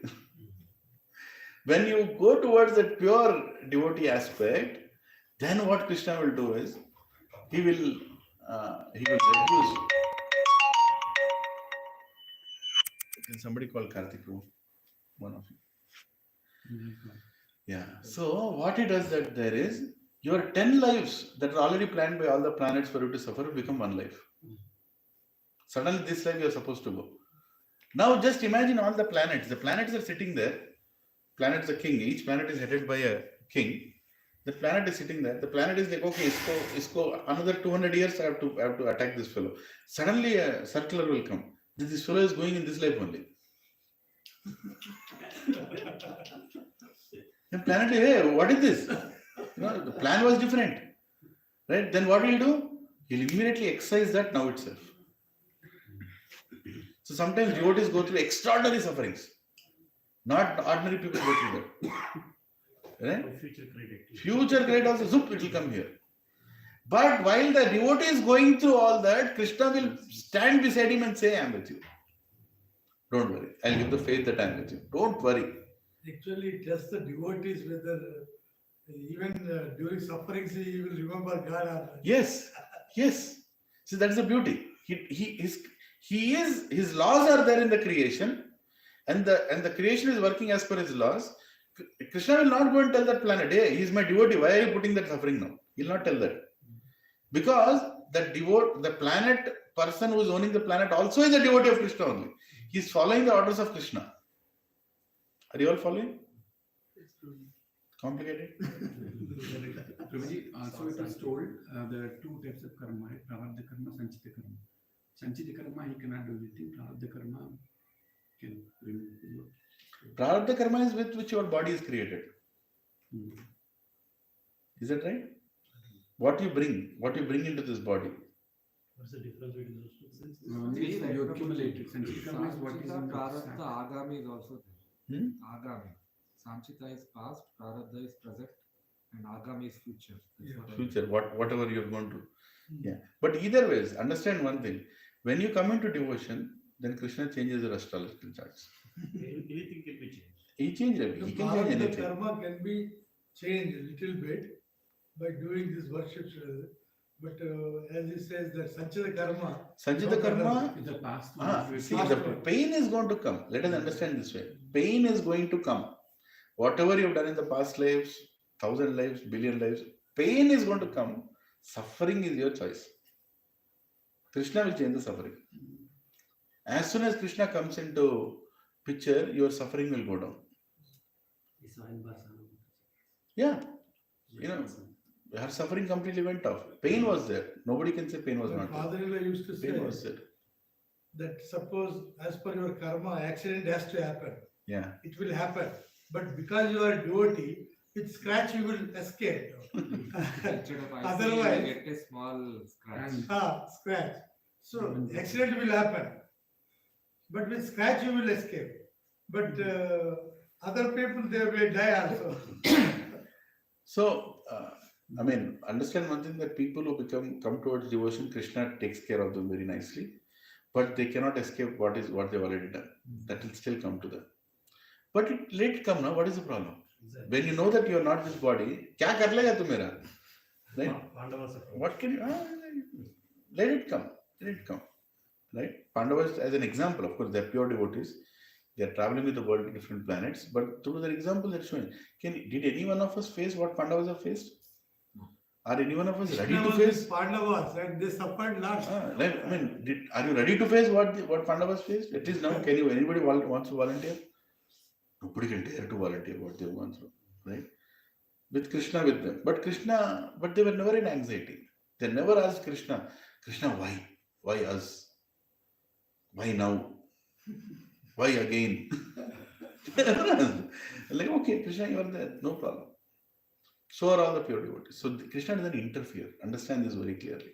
Astrology, knowing your future, getting some pujas done, there's nothing wrong in it. Provided you're Krishna conscious. When you're Krishna conscious, you're preparing yourself for that. Say, for example, astrology as a science says that why we are discussing about astrology is because that is also energy of Krishna. It is coming into this world and is telling how the whole thing will function. So that knowledge, I am going to get Kala Sarpa Yoga. I am going to get, Sadhe Sat. Or Rahu is going to enter my life now. Right? Rahu means he'll completely football right? So what are you going to do about it? You will intensify your chanting, you'll become more surrendered to Krishna. You'll say, Krishna, I am prepared. Let Rahu come. And Krishna will not tell Rahu, don't go. Rahu will do its work. Krishna will do his work. Right? If you are sincere, this is our last life. How does it matter Rahu comes or Ketu comes? One of my managers, I asked him, you are a good man, why you are getting all this trouble? No sir, I have got Sare Sati. See, materialistic people, they suffer. They suffer in anxiety. But we don't have to suffer in anxiety. When you're practicing devotion, no need to anxiety. Let it come. Kya hoga zyada se zyada? What will happen? If everything goes, we can nicely come and stay in VSK. Again, you grow tomato, you grow brinjal, no Swiggy, no Zomato. Nicely we can live here. Cows are giving milk. Again. So, for a devotee, even if this is also remote, still a devotee is happy. Like that. So anyway, so he doesn't interfere. So his energies are there. He is there and yet he is not there. And laws of Krishna. Scientists will say, there is gravity, there has to be a center point of gravity. Now when Krishna lifts the Govardhan hill, one person asked me, Prabhuji, lifted from one side, na? How did the whole hill get up? Right? He lifted, if I lift this thing, I lift like this. Right? But when Krishna lifted, it lifted like this. Those villagers came from all directions. It has to only lift from one side, no? Center of gravity is Krishna is gravity. What are you talking about? Center of gravity. People don't understand that. Right? They want to make sure that the laws of God are also applied on God. Then only he is doing it rightly. Krishna, Prabhuji was he standing in between or on the side? Then on the edge. Krishna could stand anywhere on Govardhan. He would stand outside Govardhan also. An entire Govardhan, 25 kilometers is standing on the air. He can do that. But foolishness here is who has given center of gravity? A person, right? So, see, even picture, if there is a beautiful picture of Govardhan and Krishna standing in between, devotees don't have any problem with it. But if you just move Krishna to the side, even devotee will question, but Prabhuji should be in between, right? Govardhan fall down. Right? Again, we are seeing Krishna as part of this world. The verse itself says that I am in this world, yet I am not part of this world. The laws don't apply to me. Right? For scientists, mind this, for scientists, Krishna is a lawmaker. For devotees, Krishna is a magician. For devotees, Krishna is a magician. In magic, there are no laws. Right? In magic, there is no logic. There is no logic in magic. Right? There is no logic in magic. Good. Logic is only for fools like scientists. But Krishna there is no logic. He can do magic. Everything that Krishna does in Leelas, Bhagavatam is magic. Sankhya people will be scratching their head with logic. Right? And both are true. Logically also he can prove it. If Krishna wants to prove, he'll also prove that. How it happened. He'll create a new law.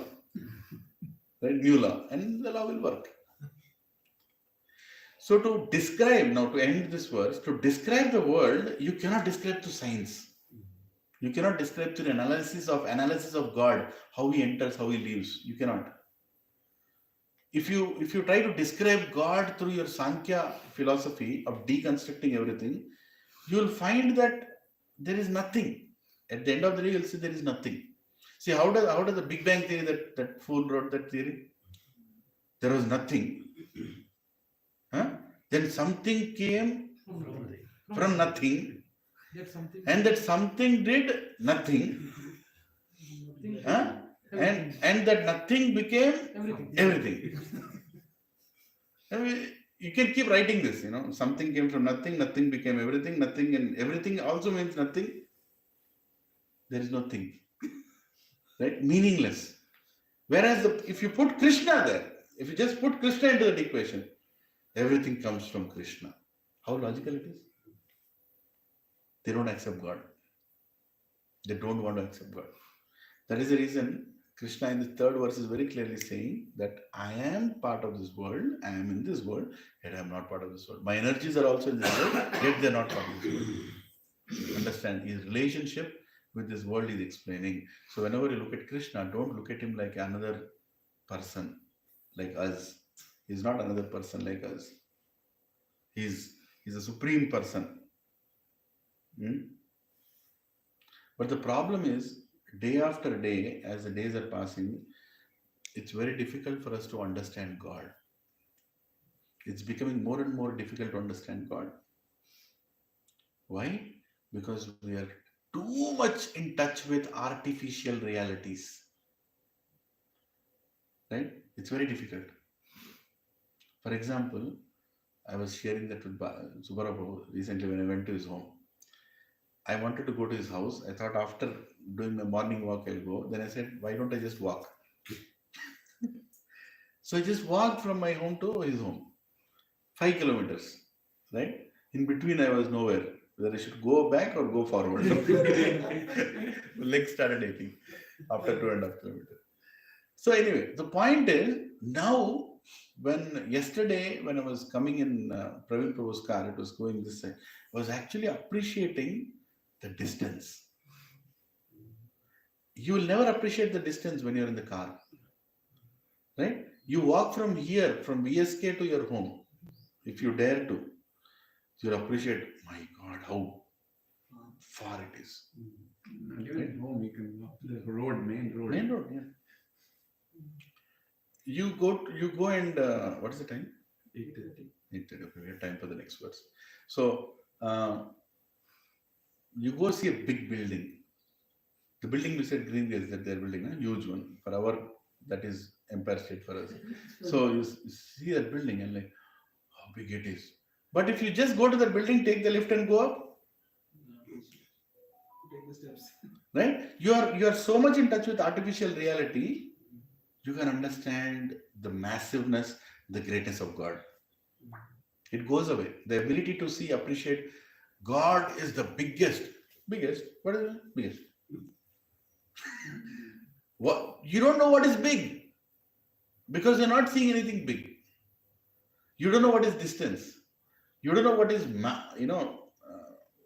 something that is very high, something that is very, because everything is, you don't know, God is knowledgeable. Knowledgeable, huh? Okay. Google is there, no? Google is there. What is with knowledge? Chat GPT. Huh? So, as the times are going by, slowly our ability to understand God is diminishing. Unknowingly, it is diminishing. It's very difficult for our children to appreciate God. Very difficult for them. Krishna lifted Govardhan. So what?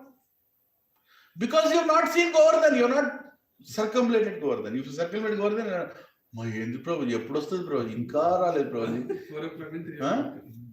Start అయ్యి 2 నిమిషాలు కానీ అప్పుడే ప్రభుజీ ఎప్పుడు వస్తుంది ప్రభుజీ సరోవరు మీరు సరోవర్ అని చెప్తుండే last వస్తుందంట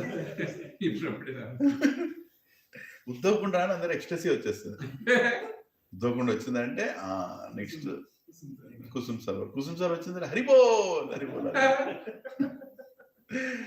again that is Govardhan and that whole Govardhan Krishna lifted like this and pinky finger by not standing in center.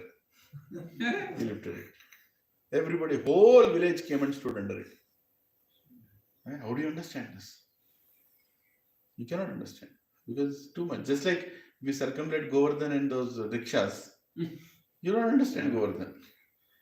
Right? You will not understand the greatness of Govardhan. We have to be in touch with nature. That's why places like Vaishnav Seva Kunj are needed in our life. Sometimes we should just come and experience this.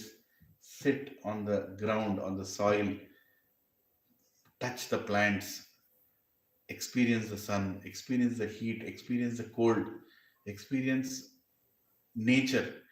Then your ability to understand God will increase. I'm not telling you will understand God. You are more prepared to understand God. If you are in too much sophistication, you cannot. Theoretically, you might, but you will not realize that. You will not realize that. When Krishna says, I am in this world and I am not in this world. My energies are there in this world, my energy. So the relationship of God with us cannot be understood when we are living in an artificial platform. Okay, no? Come and stay here, you will understand how the villagers are leading their life. Yeah, you come and stay. You don't know. You come and stay here, you are sleeping, suddenly you feel something is crawling on you. Right? Then you close your eyes, let it go. Then you will chant, Hare Krishna, Hare Krishna, Hare Ram, Ram, Ram. Going that way. No, when you go down, something is crawling and you will be afraid. But that is needed, Prabhu, that is needed. We are becoming too artificial. Yes. That's needed. We have to know God and His energies and His creation. It's good to be in a village setup. My son was asking the other day, so many problems are there. Global warming is there. This is there. Fuel problem is there. What is happening in the planet? I told him I'll give a solution. I'll give simple solution. Scientific solution. Let every city only be 5 square kilometers. That's all a solution. Think about it. Every city is only 5 square kilometers. Do you need a vehicle? I walked 5 kilometers. Right? You don't need a vehicle. You don't need a vehicle. You don't need fuel. You don't need fuel. There is no pollution. Right? You know people. You get everything in 5 square kilometers. How good is life? Everything is in 5 square kilometers. Vegetables are in 5 square kilometers. Your garments are there in 5 square kilometers. Marriage is also happening in 5 square kilometers. Isn't it? 5 square kilometers. And that is what Krishna made this world to be. Right? Purana explains that any place where population is more than 1 lakh, Indra comes and floods that place so that people will go away. People, when they stay too much together, that creates more problem for the world. We become takers, not givers. Cities take, villages give. Simple.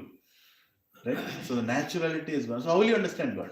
When you live in that 5 square kilometers, when you're living with nature, your ability to understand God, connect with God is more as compared to living in a concrete jungle. One Hyderabad is eating at least 1,000 villages. 1,000 villages is eating. Practically eating. Okay? 50 years ago, this place used to supply tons and tons of grain to the city. This place, Bodimir. Today, nobody is growing anything. Everybody becomes security guard in Infosys, Wipro, Microsoft. ఎక్కడి వస్తారు?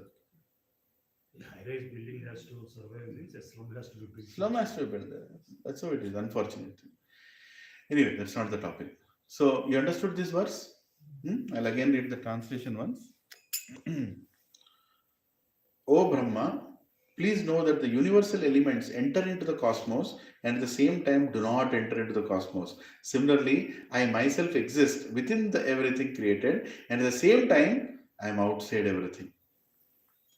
So he's showing his relationship with us, right? We'll go to the next verse. 36. 36, right? Yes. Yeah. 36. एतावद् एव जिज्ञासम् एतावदेव जिज्ञासम् तत्त्वजिज्ञासुनात्मना तत्त्वजिज्ञासुनात्मना अन्वय व्यतिरेकाभ्याम् अन्वयाव्यतिरेकाभ्याम् यत् स्यात् सर्वत्र सर्वदा यत् स्यात् सर्वत्र सर्वदा एतावत् up to this eva certainly jignasam is to be inquired tattva the absolute truth jignasuna by the student atmana of the self anvaya directly व्यतिरेकाभ्याम indirectly yet whatever स्यात् it may be sarvatra in all space and time sarvada in all circumstances. Translation purport by His Divine Grace A.C. Bhaktivedanta Swami Srila Prabhupada ki jai. Please repeat after me. A person who is searching after the supreme absolute truth, the personality of Godhead, most certainly search for it up to this. In all circumstances, in all space and time, and both directly and indirectly. Right? I'm reading it again. A person who is searching after the absolute, supreme absolute truth, the personality of Godhead, most certainly search for it up to this. Up to this means what? I'll tell. In all circumstances, in all space and time, both directly and indirectly. Krishna told the first shloka of Chatushloka, I am in the beginning, I am now, I am at the end. Second shloka, what did he tell? Whatever I am, that is real. Whatever where I am not there is unreal. Third shloka, I am in the world, yet I am not in the world. Try to understand the relationship. Now that you have known all this, start your inquiry. Right? Start the process of devotion. Start the inquiry. He's finishing it. Inquiry is also part of our existence. Right? Let us read the purport. At least the first paragraph I'll read and then we'll discuss. Because it's a long purport. I request everyone to read the whole purport. I read the whole purport and we'll try to discuss the essence of it. To unfold the mystery of Bhakti Yoga, as it is explained in the previous verse, is the ultimate stage of all inquiries or the highest objective for the inquisitive. Everyone is searching after self-realization in different ways. By Karma Yoga, by Jnana Yoga, by Dhyana Yoga, by Raja Yoga, by Bhakti Yoga, etc. To engage in self-realization is the responsibility of every living entity developed in consciousness. One who is developed in consciousness certainly makes inquiries into the mystery of the self, of the cosmic situation, and of the problems of life in all spheres and fields, social, political, economic, cultural, religious, moral, etc. and in their different branches. But here is the goal of all such inquiries is explained. So everybody does inquiry. So I humbly request everyone to read the purport and hear what Prabhupada has said. I'm just going to discuss a few points. So everyone is inquiring. Hare Krishna.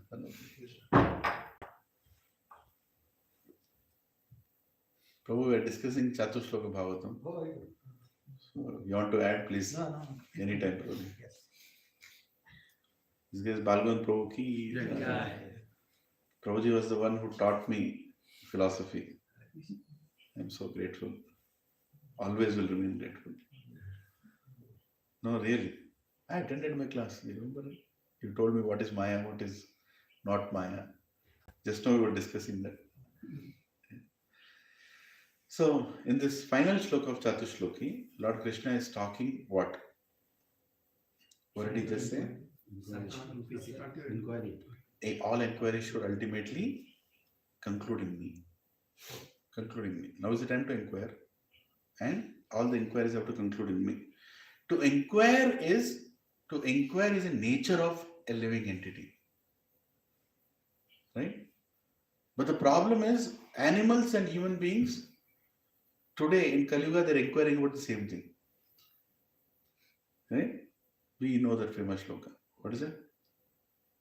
Aharanidra Bhayamaitunam cha samanya detat pashuvinarana. Samanya detat pashuvinarana. Dharme adhiko vishesho dharmena pashuvi samana. So, animals are inquiring about food, sex life, sleep, and what? Security. Defending themselves. What human beings are doing now, they should have inquired about something more than that, but they are seeing TV or mobile phones. What are they showing in the TV or mobile phones? How different people are sleeping, how different people are mating, how different people are eating, and how different people are living. So after seeing this television or mobiles, what are the human beings doing now?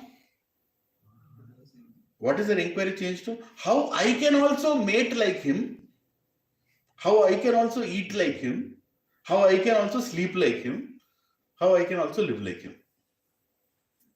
And they think that's intelligence. That's not intelligence. The only two things any IIT is teaching, if you really see, any IIT Bombay, IIT Kharagpur, Kanpur, Chennai, whatever, how to extract, how to exploit. That's all. How to extract from this world and how to exploit this world. Exploit may be a little negative tone, but how to utilize so it almost becomes exploited. That's all it is. Maximum utilization of what you get. And people get paid for that. But ultimately, you are no different than an animal. You're just doing the same thing. Right? Are you choosing a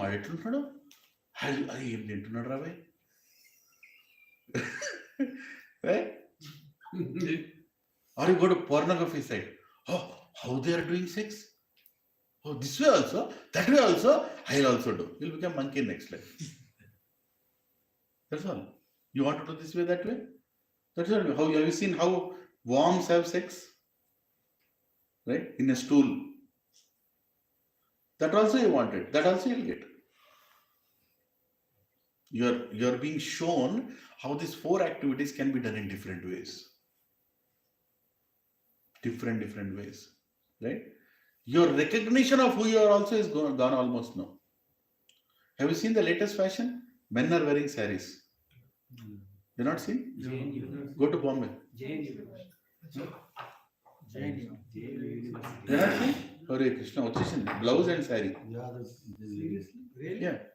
They're wearing a sari and then on top of that a coat. and all jewelry is also they wearing. Jewelry they're wearing. Yeah, I've seen them. Prabhuji, Prataksha Praman. Men are wearing saris. And women are telling now we don't need a man. Why do we need a man? Why do you need a man? I don't need a man. The world is going crazy after these four activities. Inquisitiveness is part of our consciousness, as Krishna is saying. But what did he say in the fourth verse? That inquisitiveness should ultimately lead to me. Whereas human inquisitiveness is only leading to further horrible situations. Because you are dwelling on these four topics only.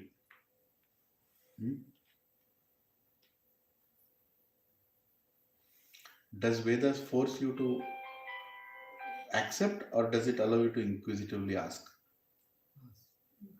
Vedas never force anything. Vedas have a lot of rituals, but they don't force the dogma saying that you have to accept it. Bible talks about 10 commandments.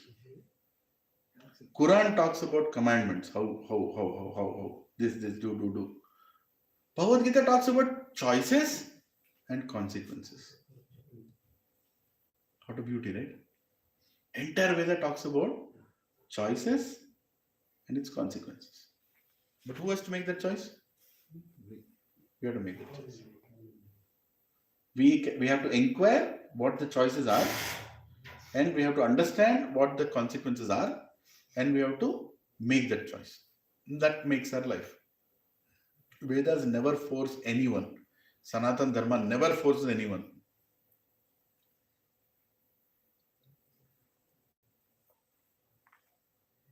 In fact, if you look at it, what people call a science way of inquiring is actually forcing things. When you are forced to accept gravity is equal to some 9 point some nonsense, whatever, right? You have to accept that. You better accept that. You will not get marks otherwise. You have to write 9.262. If you write 263, you will reduce 2 marks. Forcefully saying, accept my concept. Vedas don't say that. Vedas always say, inquire.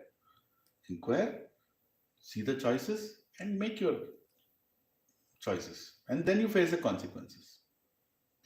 Okay? That is how you look at it. But that's not the way, other things are. We encourage people getting a doubt. Doubt is a mark of intelligence. Vedas explain, doubt is a mark of intelligence. Only intelligent person can get doubt. Doubt is not something that has to be, seen as, hey, how is he getting doubts? He's not intelligent. No. Doubt is a mark of intelligence. If you are doubting means some intelligence is functioning. You are inquiring about something. Yeah, somebody is entering your house. You don't allow anybody to enter your house. You doubt. And then you apply your intelligence and you make a decision. But doubt, is seen in a very negative way. But actually doubt is but to what extent you should doubt? That is also another thing. Doubting the doubt will make you doubtful. There is no end to it. Isn't it? Some place you should apply your intelligence and accept authority also. Accepting authority is very important. Vedas explain, doubt everything, but accept authority for answers. When you go for an answer, accept through an authority. If you don't go through an authority, then you'll be completely lost. Krishna explains in Bhagavad Gita that rise above the darkness so you can see the light. Rise above the darkness, right? Through knowledge, Jnana Yoga. Now understand one thing, that Vedas necessarily doesn't show you light. At one point you should understand that Vedas take you into further darkness. Too much reading of Jnana will take you to further darkness. You will go into darkness, further into darkness, because so much confusion, right? So much content, so much information. But when a guru comes, he will show you light within the darkness. That's why Veda should never be studied without a guru. Veda should be studied under the supervision of a guru. Then that light can be seen.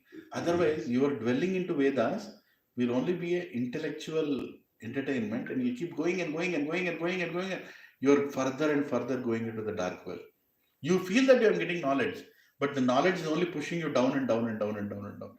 But when a guru comes, he brings Krishna and he explains how the knowledge is relevant with Krishna, and then he shows you the light. So it's very important to understand that inquisitiveness is good. Krishna is telling, be inquisitive, but ultimately it should result in me. Ultimately it should bring you to me. That's very important. And it is always encouraged. Vedanta Sutra starts with what? Vedavyas. Athato Brahma Jignasa. Jignasa. Right? And there are so many other sutras. Like there is Karma Mimamsa Sutra. Karma Mimamsa Sutra. Right? And it is written by somebody called Jaimini Muni. And what does that start with? Athato Dharma Jignasa. I want to understand what is Dharma. In Karma Mimamsa, I want to understand what is Dharma. And there is Shandilya Bhakti Sutra, written by Shandilya Muni. And that starts with Athato Bhakti Jignasa. I want to understand what is Bhakti. So all these sutras are about putting a question. Vedanta Sutra, Prabhupada explained, Vedanta Sutra puts a question, Srimad Bhagavatam gives the answer. That is how it is. Right? There is a question, there is answer. But questioning is not wrong. You have to question. And Krishna is insisting that you better question. But the problem in other religions is, if you question, you are butchered. What is it? Sar se juda. Sar than se juda. Kar sar than se juda. Question adutara. Take the head off. How can you question God? You can't even repeat the verses. Yeah, some places you don't like what they have done. So don't tell. Whatever I have done, you know, I know, but we don't know. Don't discuss about it. But anyway, we are not insulting any religion. The point is, how great is our Sanatan Dharma, and how beautifully Krishna is telling in Chatushloki Bhagavatam that you better inquire. It's your duty to inquire.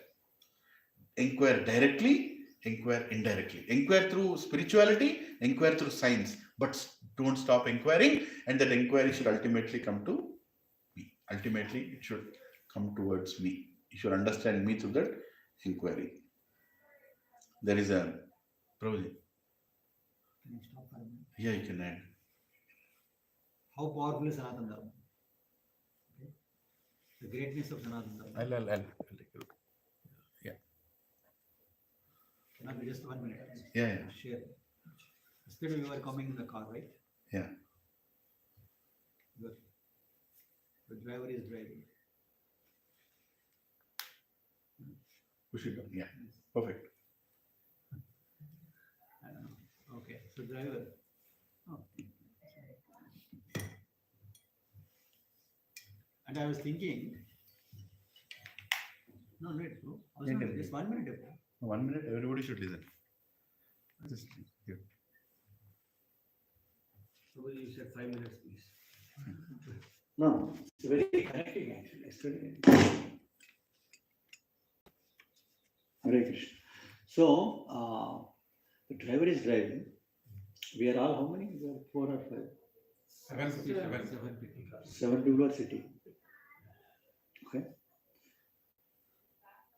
His driver. What is his name? Malik.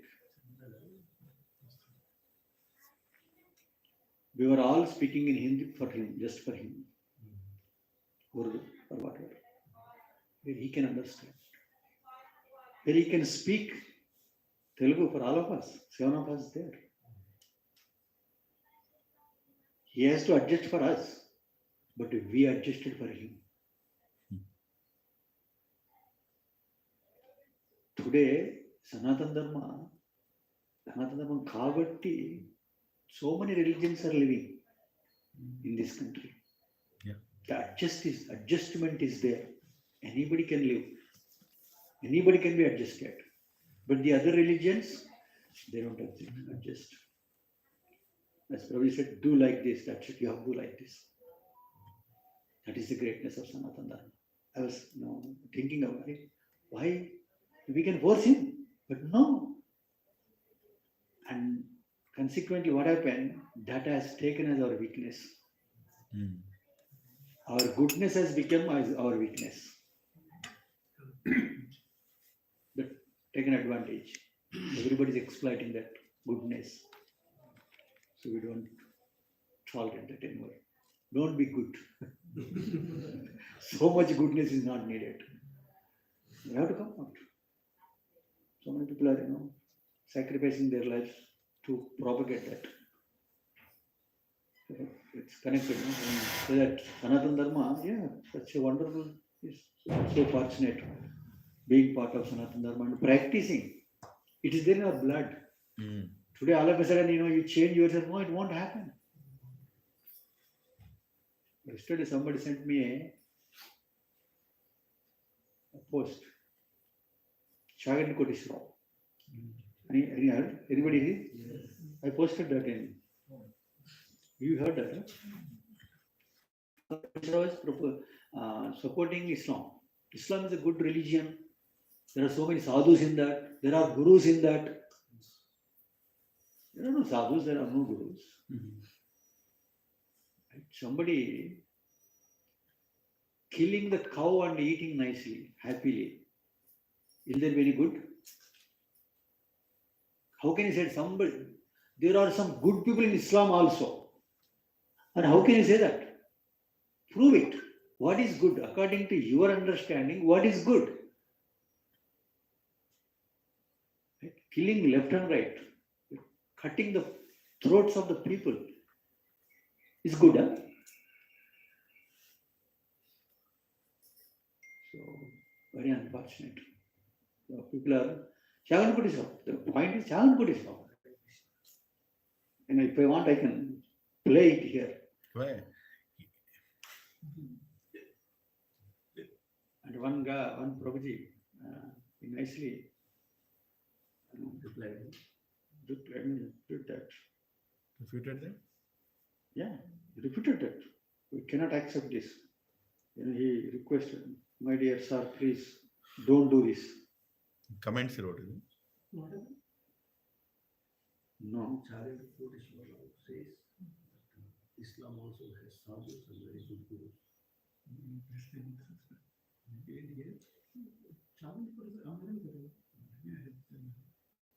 He's very tired. Also, he couldn't sleep. It's very important, So we are talking Bhagavatam. We can say that, well, we'll read our own Bhagavatam, we'll go back to Godhead. We can do that. Close doors, you can read Bhagavatam, Bhagavad Gita, discuss, and you can go back to Godhead. But what about the coming generations? They will be here only. So there are two things. I was giving an example. Somebody would ask a question. I am going to the airport. I have a big car, I am going to the airport. I have to catch a flight. Somebody is on the road having a luggage and standing there. He also wants to go to the airport. So I stopped. Everyone, I want to go to airport. Come. We can do that, right? Not much cost. That is one way of doing it.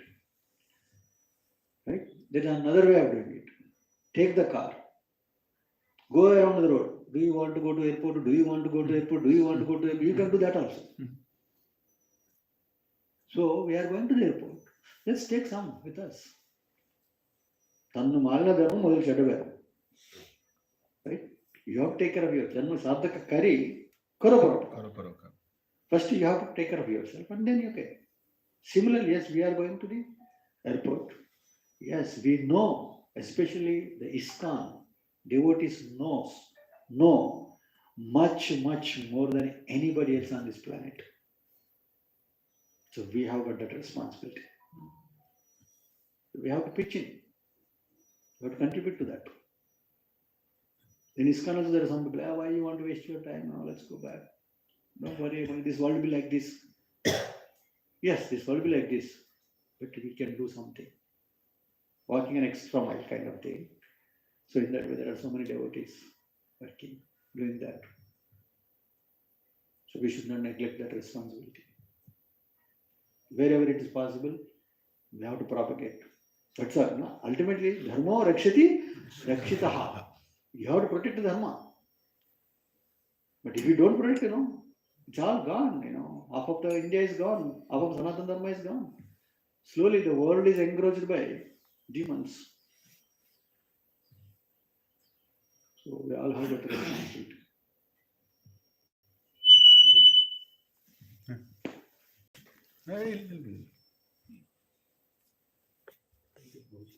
Thank you.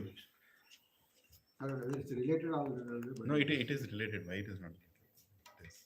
on the name Definitely. of secularism, lot of It is definitely related. It's a different vast topic actually. How we have to do what is needed. and everyone is commenting on our religion. We don't have to go outside and start doing Sar Tansa Juda, because we are not like that. Yes. But if somebody is coming to do it, I should be ready to do it back. Yeah, that's what you're Simple, as simple as it. Prabhupada, as much as he built Brahmanas, created a Brahmanical society, but Prabhupada also wanted a Varnashrama society, which also includes Kshatriyas. Right? Shastra with Shastra also. Yes, Shastra where and it Shastra. is needed, you have to live the Shastra. You can't say, I'll slap one gal and I'll give one more gal. That's a stupid Gandhi philosophy. I'm very vocal about it. That's not our Sanatan philosophy. Nowhere in Bhagavad Gita Krishna says, give another gal. Nowhere in Vedas it says, show another cheek for you to be slapped. Nowhere it says.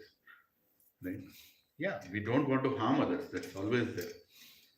But anyway, it's a big topic, as I said, how we are brought to today's state, how we are polluted with so many concepts which necessarily don't belong to Sanatana Dharma, and how many unfortunate Hindu authorities, like we just talk about that personality. He gave class on Sai Satchitaritra. What do you expect from that fellow? What do you expect? You can't give that. How can you give? That fellow was a meat eater. He told him as a guru, and then he gave Satchitaritra classes. Just because people went back on him when he questioned on that person, people went back on him, and what is the reaction to that? He said, no, I also worship that person. And he have a full series of lectures. Just for approval of people. Just for approval of people. They are dying for approval. We are not dying for approval of people. So that's what we are discussing. In Sanatana Dharma, inquiry is very much encouraged, but inquiry without authority is very dangerous. If somebody inquires what is life, at one point you'll find only life is meaningless. Isn't it? It's just sit and inquire. What is life? Where did it take birth? I'll anyway die. Whatever I have, anyway I'll lose. Everything is not in my control. If this is pure inquiry. There's no Krishna in this. Just inquiry about life. If somebody becomes inquisitive about life, it will only lead to meaninglessness. There is a big scholar, actually, I forgot his name. He said, life is meaningless, so commit suicide. He told me. Life is meaningless, so commit suicide. But his philosophy says, when to commit suicide. The only question is when to commit suicide. But life is meaningless. But we don't say that. Vedas don't say that. They say what is temporary, what is permanent, how to go back to that permanence, how to go to the transcendence. How can we transcend? How can we go back to God? So inquiry that should lead you towards Krishna is inquiry. Everything else is ignorance. You're just dwelling into it. Now, does science also do inquiry? It does. As I told sometime, like how the planet is rotating, you can go and ask a scientist, he'll tell, it is rotating, like this it is rotating. But why is it rotating? He doesn't know. How is the material world? I can explain how it is. But why the material world was created? I don't know. They're very vocal about it. They don't know. Now, how does science do inquiry? Now, let's understand this approach of science. Science does inquiry through controlled experiments. It has to be controlled. If it is not controlled, they can't conclude on anything. So for them, so science starts with how to bring it into control and then start the experiment. Are you all following? Inquiry is a little different. So it's like a discovery. Yeah, and It's happening and I'll find out how So material elements are there. There are already laws of God. So they have to accept any experiment. Like a pendulum has to go from here to here. They assume that it will go from here to here because the law of motion is there. Right? Then only they'll start the experiment. Just imagine pendulum come and stop like this. What experiment? They can't do any experiment. Why is pendulum going from here to there? That they'll not ask. How is pendulum going? They'll say yes, it is. That is science. So science does controlled science, inquisitiveness of science on controlled experiments. But when they come across God, who cannot be controlled by them, they stop the experiment or they eliminate the God. They simply eliminate that aspect. And remaining, they'll conclude. You understand? That's all they do. To the point things are in their control, they want to conclude on those things. The moment anything uncontrollable comes, they'll immediately keep it aside. So it's all about control. Science means control. I want to control this. I want to conclude on that controlled element. They all focus on external control. External control. I want to control. Through my inquisitiveness, I want to externally control things. Right? I'll create experiments. I'll create my research laboratories, and I'll create things through my conclusions. I'll everything external. Internal control. Does science deal with internal control? How to control your mind? How to control your emotions? No. People talk about, now this, listen, understand. People talk about destruction caused by religion. They don't talk about destruction caused by science. Earlier, if we both have a problem, we'll settle it here. You 3 panlu, I 5 panlu. Aipod. What did science do now? He has 3 nuclear bombs, I have 5 nuclear bombs. My external control I have increased. But what about internal control? No internal control. And I can throw these bombs anywhere. That's the situation in America, right? Everybody has a gun. There are more guns in American homes than American army. Do you know that? You don't know? Go take green card, you'll know. There are more guns in American households than American army. And 15 years back data is 33% of Americans go to a psychiatrist.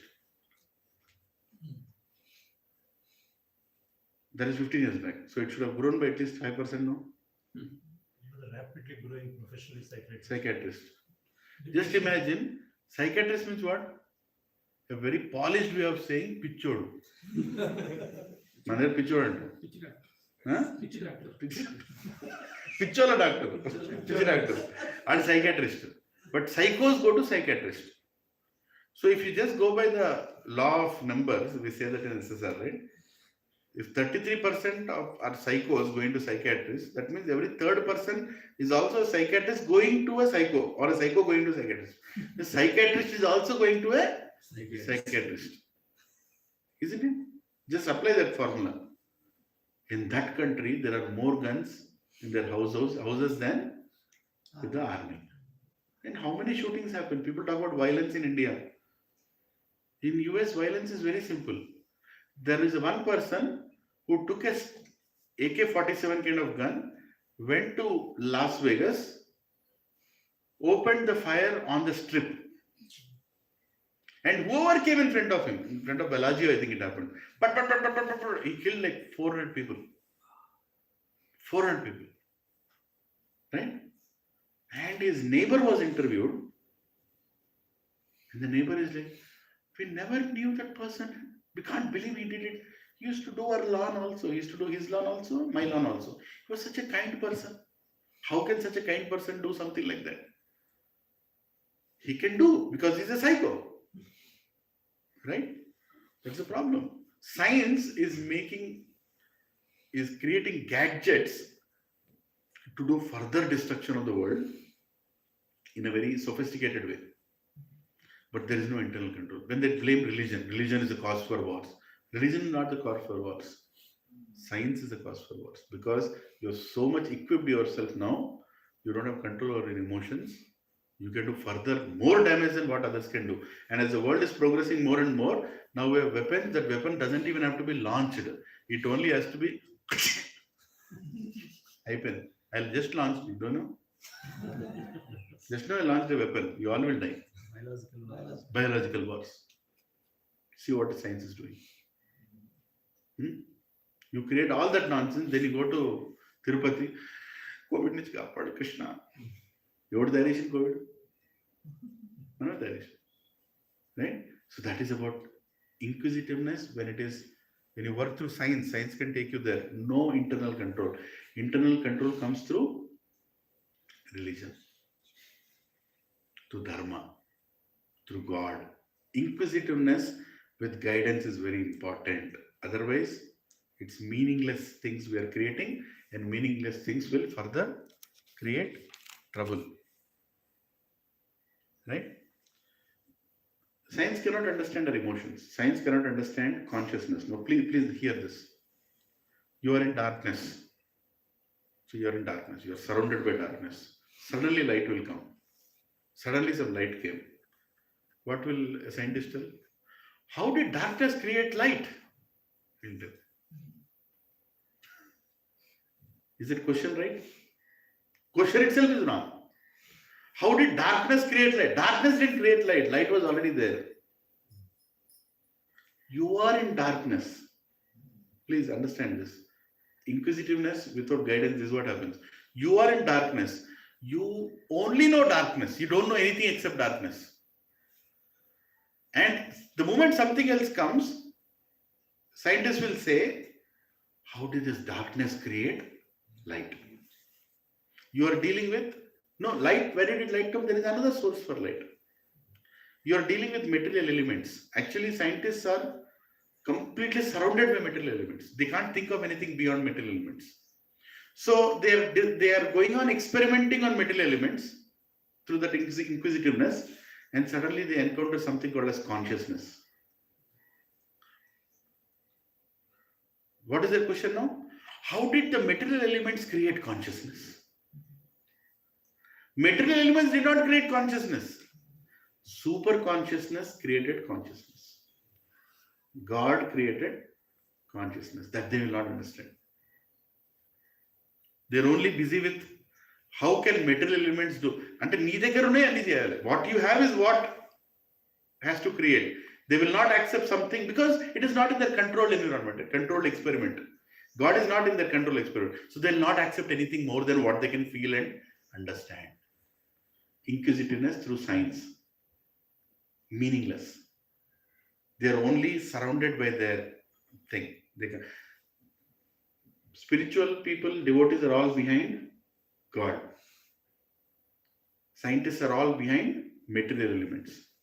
You can say in a way, they are pure devotees of material elements. Scientists are pure devotees of material elements. They are so devoted to material elements. They can't go beyond material elements. They can't think beyond material elements. And their whole inquisitiveness is behind that material elements only. They can't go beyond that. That is the reason they can't see anything beyond that. They'll never see. They cannot go at all. Devotees of Maya. Devotees of Maya. Pure devotees of Maya. Science, everything should be a measurable. Controllable. Measurable is a very beautiful word. Control. Can I control this? Then only I'll measure it. Will they measure sky? Anna. I'll control it. They'll measure a room. This I can control. This much square feet. Can they tell how much square feet is sky? They'll not even experiment on that. You'll never see anybody getting Nobel Prize measuring sky. Or he'll throw a number and die. He'll throw some number and he'll die. Like what is the smallest thing? Atom, Newton, proton, electron. It keeps on going. Right? There is no end to it. So, the question that you are asking itself in inquisitiveness, very important, is your question should be right. The question itself is wrong. What is the question? How did material elements create consciousness? That's why they don't accept soul. They don't know what is soul. What is consciousness? They don't know. So they'll only stop at that point, saying that these material elements, how can they create life? They cannot. So life doesn't exist. Only material elements exist. Life doesn't exist. Because they cannot. Because material elements cannot create soul. Soul doesn't exist. Are you understanding? Problem? Biggest problem. Our children are being educated like that. That unless you measure it, you don't accept it. Unless I don't measure it, I don't accept it. Hurry.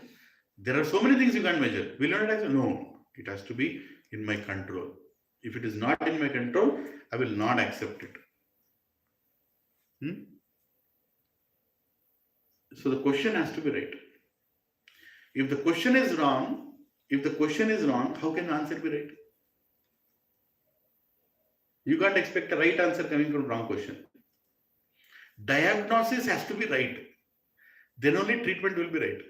Isn't it?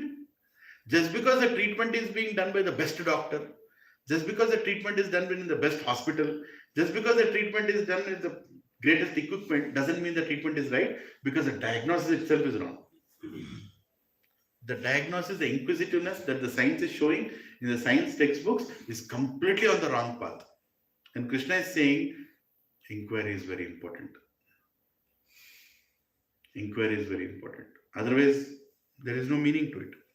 Right? So the approach itself is wrong.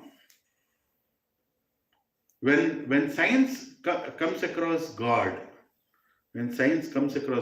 through scientific inquisitiveness, it will immediately think of only one thing.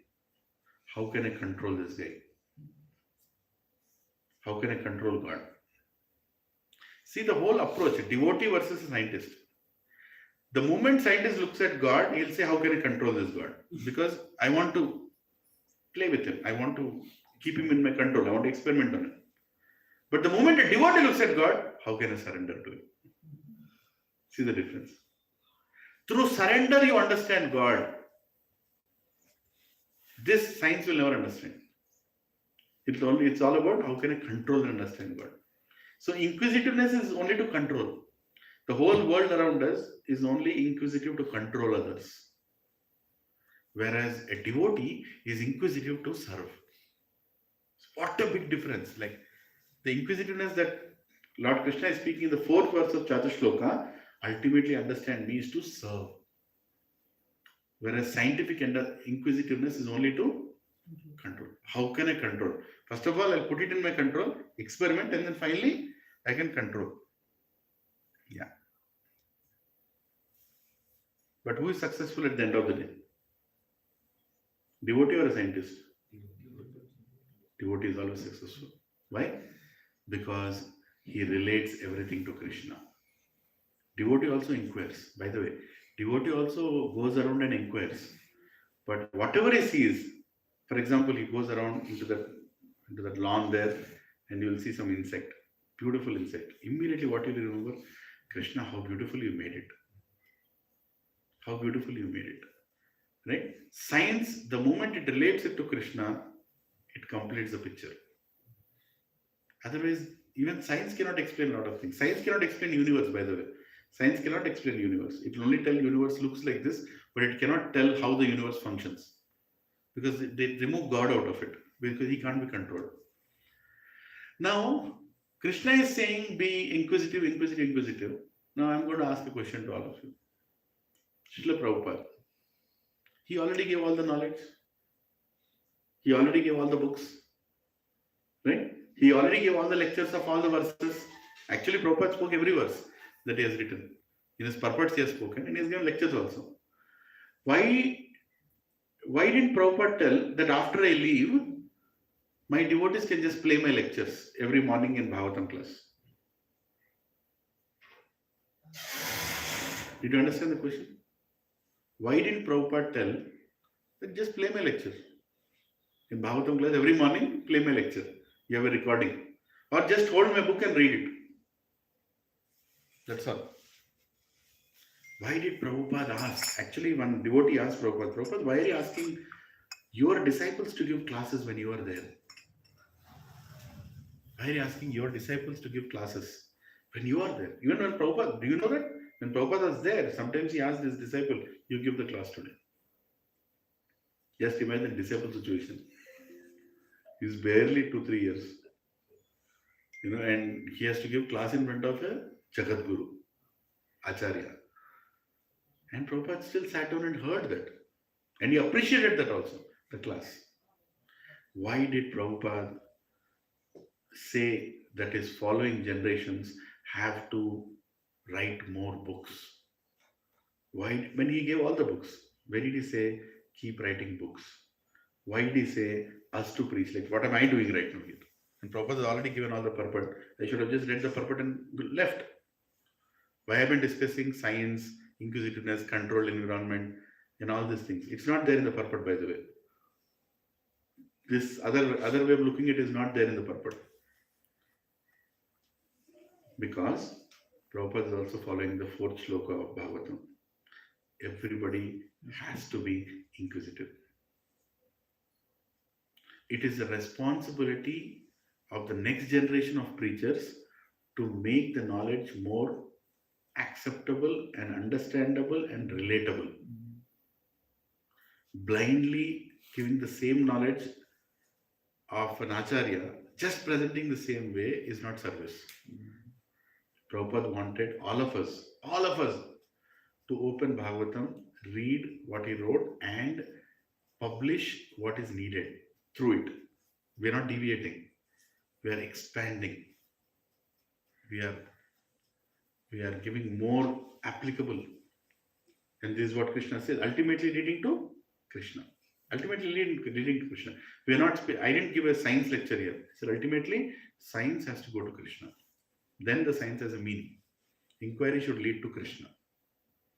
Prabhupada wanted his disciples to make the knowledge more understandable. They can see.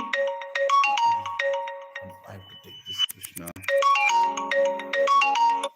Anyway, I'll take it in 5 minutes.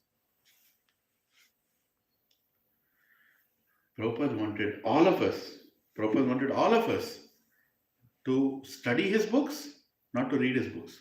Study his books and to present his books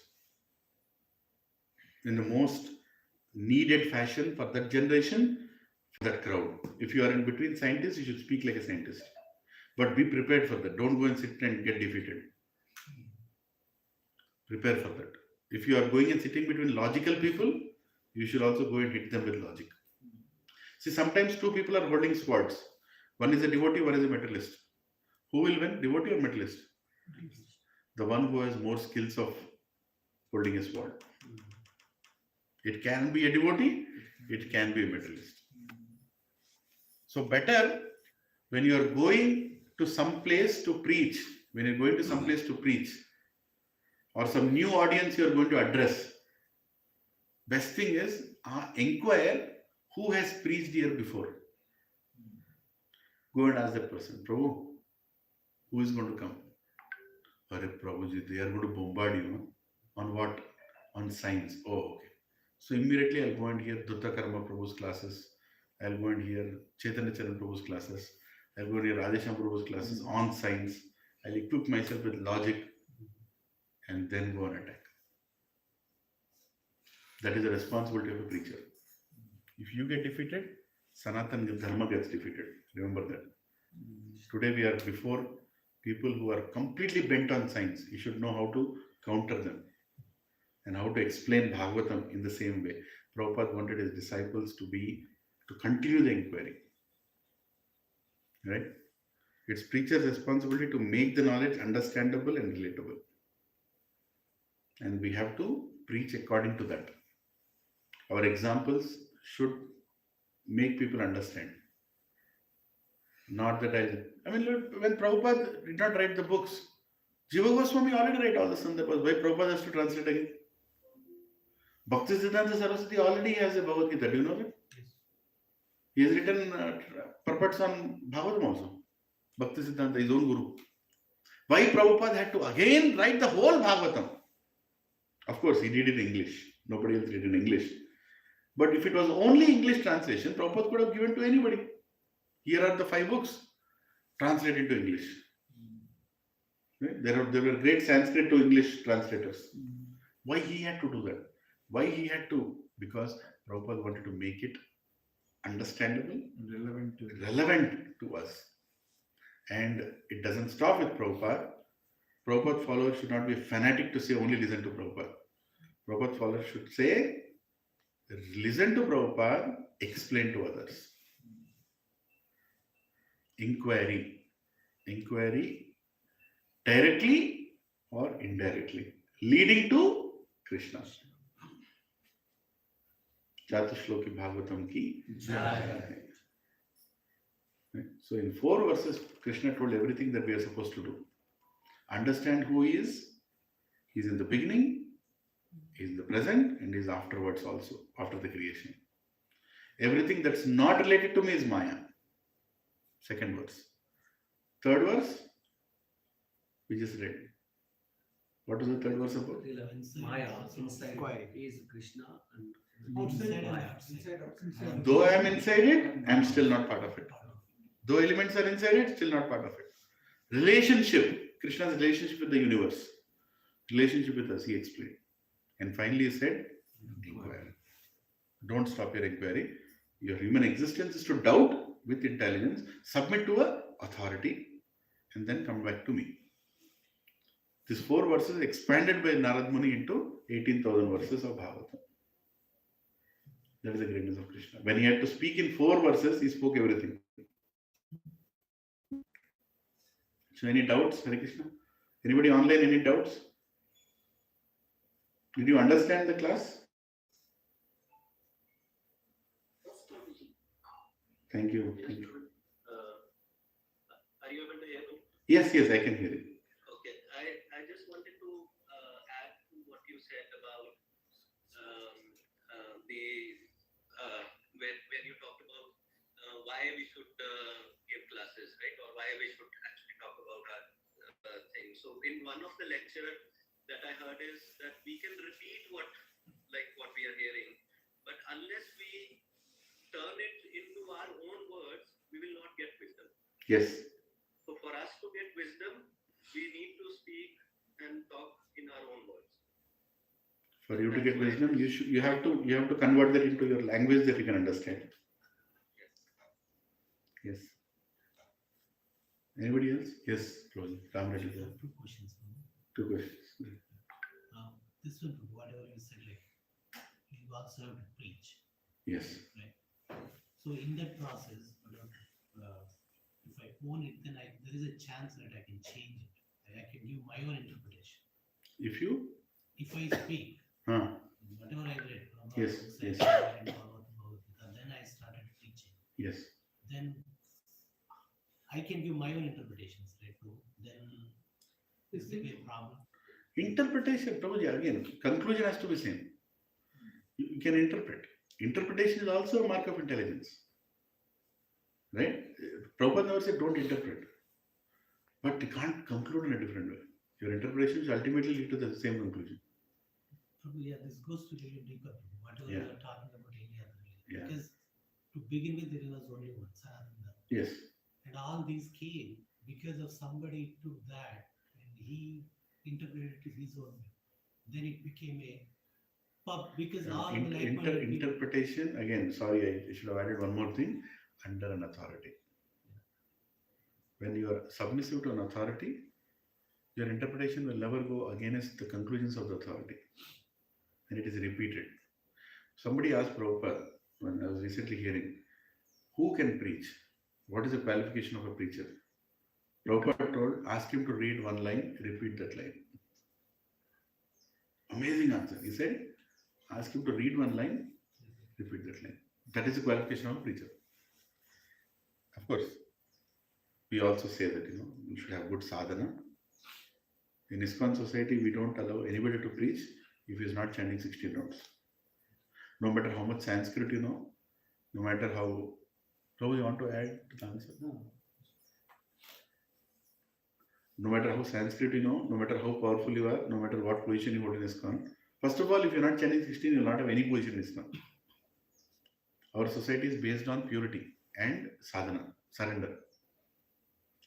So you cannot interpret. When you are proper, your sadhana is right, when your surrender is proper to your Guru and Gauranga, you cannot go against, you will not go. But conclusion has to be right. When you can leave a Guru, somebody asked this question to my Guru Maharaj, Radhanath Swami Maharaj. So he said, when can I leave a Guru? You can leave a Guru when he declares that he is God, You can leave a guru when he changes the mantra, Hare Krishna mantra. You can leave a guru when he is not speaking from scriptures. He told these three things happen. Any one of these three things happen, you can leave the guru. He is not following his own guru. He is not following his own guru. He should follow his own guru. Yeah. So the question of interpretation in the negative note doesn't come. You have to interpret, Prabhu. You have to interpret and make it understandable to yourself. Interpretation helps you understand. No, interpretation is a wrong word. Details. Further detailing it and Details. With examples, Principle can be the same. Details can be changed. yeah. What Prabhupada did, he changed the details. Without changing the principles, Yeah. he changed the details. He did not change the philosophy. Philosophy is completely intact, but he changed the details. He changed the details. Correct. According to the time, place, and circumstance, he changed the details. That is the intelligence of the preacher. Giving examples suited to the audience. See, what is the current hot topic? What is the current hot topic? Tell one. I know many hot topics are there. JNU Jambali Huh? That's what you said, no, hot topic is JNU, that whatever, sari. JNU. Okay, I don't know. I'm not following the news. That's what you just told, no? Sari. JNU sari, boys wearing sari. Boys wearing sari. Oh, yeah. So, people, I don't know about JNU, but people men wearing sari. Yeah, that is the topic. That was the topic, right? Men wearing sari. Now, this topic comes in front of a preacher. You will create a seminar out of it. That's called expanding. Bring Krishna into it and explain people what worse can happen when you don't recognize God. When you can't recognize God, what will recognize your own gender? You can go there. So, of course, as a preacher, as a human being, it's our ability is there to expand. Interpretation also is there, but not in a negative note. You will not interpret in a way the conclusion itself changes. That's very important. Like a single incident in Bhagavatam can be interpreted in 10 ways. But all the 10 ways should ultimately lead to devotion towards Krishna. That's the point. Bhishma's life can be interpreted in 10 ways. But all the interpretations ultimately lead that he is a Mahajan. If your conclusion leads that he is a normal human being or a very bad person, then your interpretation is wrong. You had two questions to say. Probably his first question is probably he is trying to just with more if I'm into preaching, there might be a possibility, though I might not be wantedly doing it, but there might be a possibility that the content what I'm giving, it might be a polluted one. How to ensure that it is unpolluted? I think. Listen to your seniors. Yes. Listen to your seniors. Like, I was showing the other day also. This is my preparation for today's lecture. Right? These are all points. All these points. Whatever I told about science, control is not my control. They're coming from seniors. And I trust that seniors. You can expand on that. Women wearing sari was not told by him. Sorry, men wearing sari. That was my addition. More detail. Right? Some additions you can do when it is relevant and emphasizing the points. You can add that as a preacher. And we should do that. If you don't do that, Prabhuji, the best lecture means the best lecture. Ella, how do you know that you heard a best lecture? Then people can take. After hearing that lecture, you shouldn't feel like eating or drinking for half an hour. After hearing that lecture, you should become numb for half an hour. What the nonsense I'm doing in my life? That is a lecture. I mean, I felt that sometimes. Some lectures, after hearing that, I was like, my God, what am I doing? Where am I? Lecture means that which will create some disturbance. It should create some disturbance. People should impactful lecture. That's what they say. It should impact the audience for the right reason. Sariya? Second question, Prabhu. Yeah. This is, it's an inquisitiveness we said, right? No? That inquisitive means like questioning also it comes like. Again it went, I don't know. Questioning also is part of that, right, Prabhu? Questioning, yes. Questioning, yeah. Inquisitiveness. Doubt, you'll question. Yeah. And now when I relate it to my kids, they question everything. Some things I don't have answers because some I'm learning myself now because I started very late. Like bhakti or anything. And when I don't know answers and when they question and if I feel like it's wrong, if I tell them don't do it, they ask why. You said you question everything, like don't just do it blindly. But I know what they want to do it is wrong. But I cannot explain to them properly because I don't know all the answers.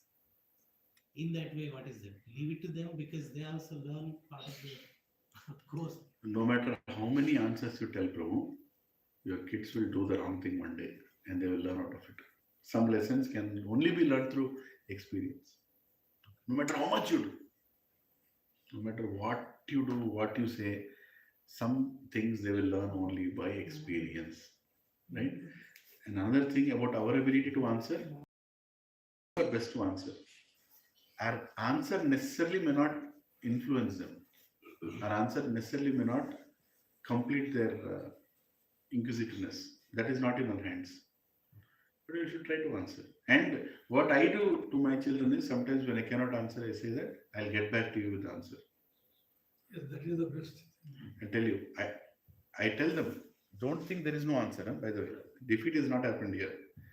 The battle is not finished. You asked a question. You have, what do you call that? You doubted something, right? But doesn't mean that I don't have an answer. Maybe right now I don't have an answer. I'll get back to you with the answer. And I've done that many times. And they understood. Oh, he prepares and comes back. Yeah, you can tell that. And actually, that's a very good way that they will also learn that sometimes if you don't know, better say I don't know. Instead of trying to tell something which is out of context. But Prabhu, I'll tell you, too much questioning is also not good. Too much questioning is also not good. At some point, you should accept who is your well-wisher. Right? If you are questioning your well-wisher beyond a point, that means who is to lose? You only will lose. That also we should tell them. Ultimately, faith has to be there somewhere. You can't question, you can't keep questioning your mother. At one point, you should know that she is your mother. He is your relative. He is your well-wisher. After that, Brahma also questioned to a point. After he got the answer, he didn't further question. He said, okay, thank you very much. I'm done. Faith takes over after a point where you start following the order of a guru. But till that point, you'll question. But question can keep coming, but they will not stop your service.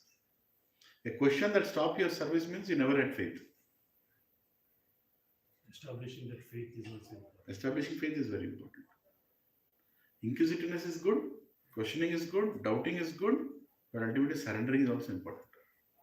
You surrender somewhere. Like for example, do I have questions in Krishna consciousness? I have thousands of questions, even now. Thousands of questions I have. But I have faith in Prabhupada. Finish. My buck stops there. Prabhupada gave me everything. Now it's only a question of me understanding it. I am not understanding it properly.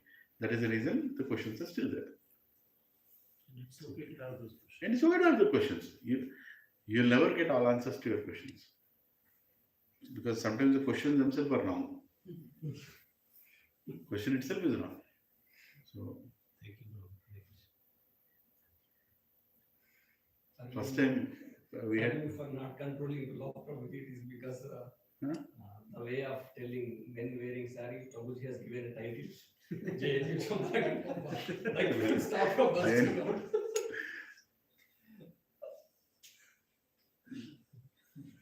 See, Prabhuji was so inquisitive. He didn't even put a He continued the class in towel.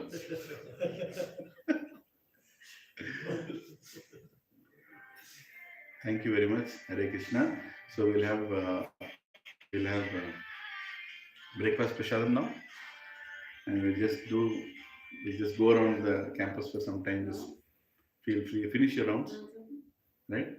around 11:30, we will have one more class, right? And I'll request Bhagavad to give the class 11:30, and then for 1 hour I need your time for planning. You have to do some planning for the year, overall planning for the year, high level planning for the year. Rath Yatra, Janmashtami, Gaur Purnima, festivals. Correct time. Yes, Srila Prabhupada ki Jai, Srimad Bhagavatam ki Jai, Nitai Gaur Premanande. Please forgive me if I spoke anything wrong. Balwantu, down.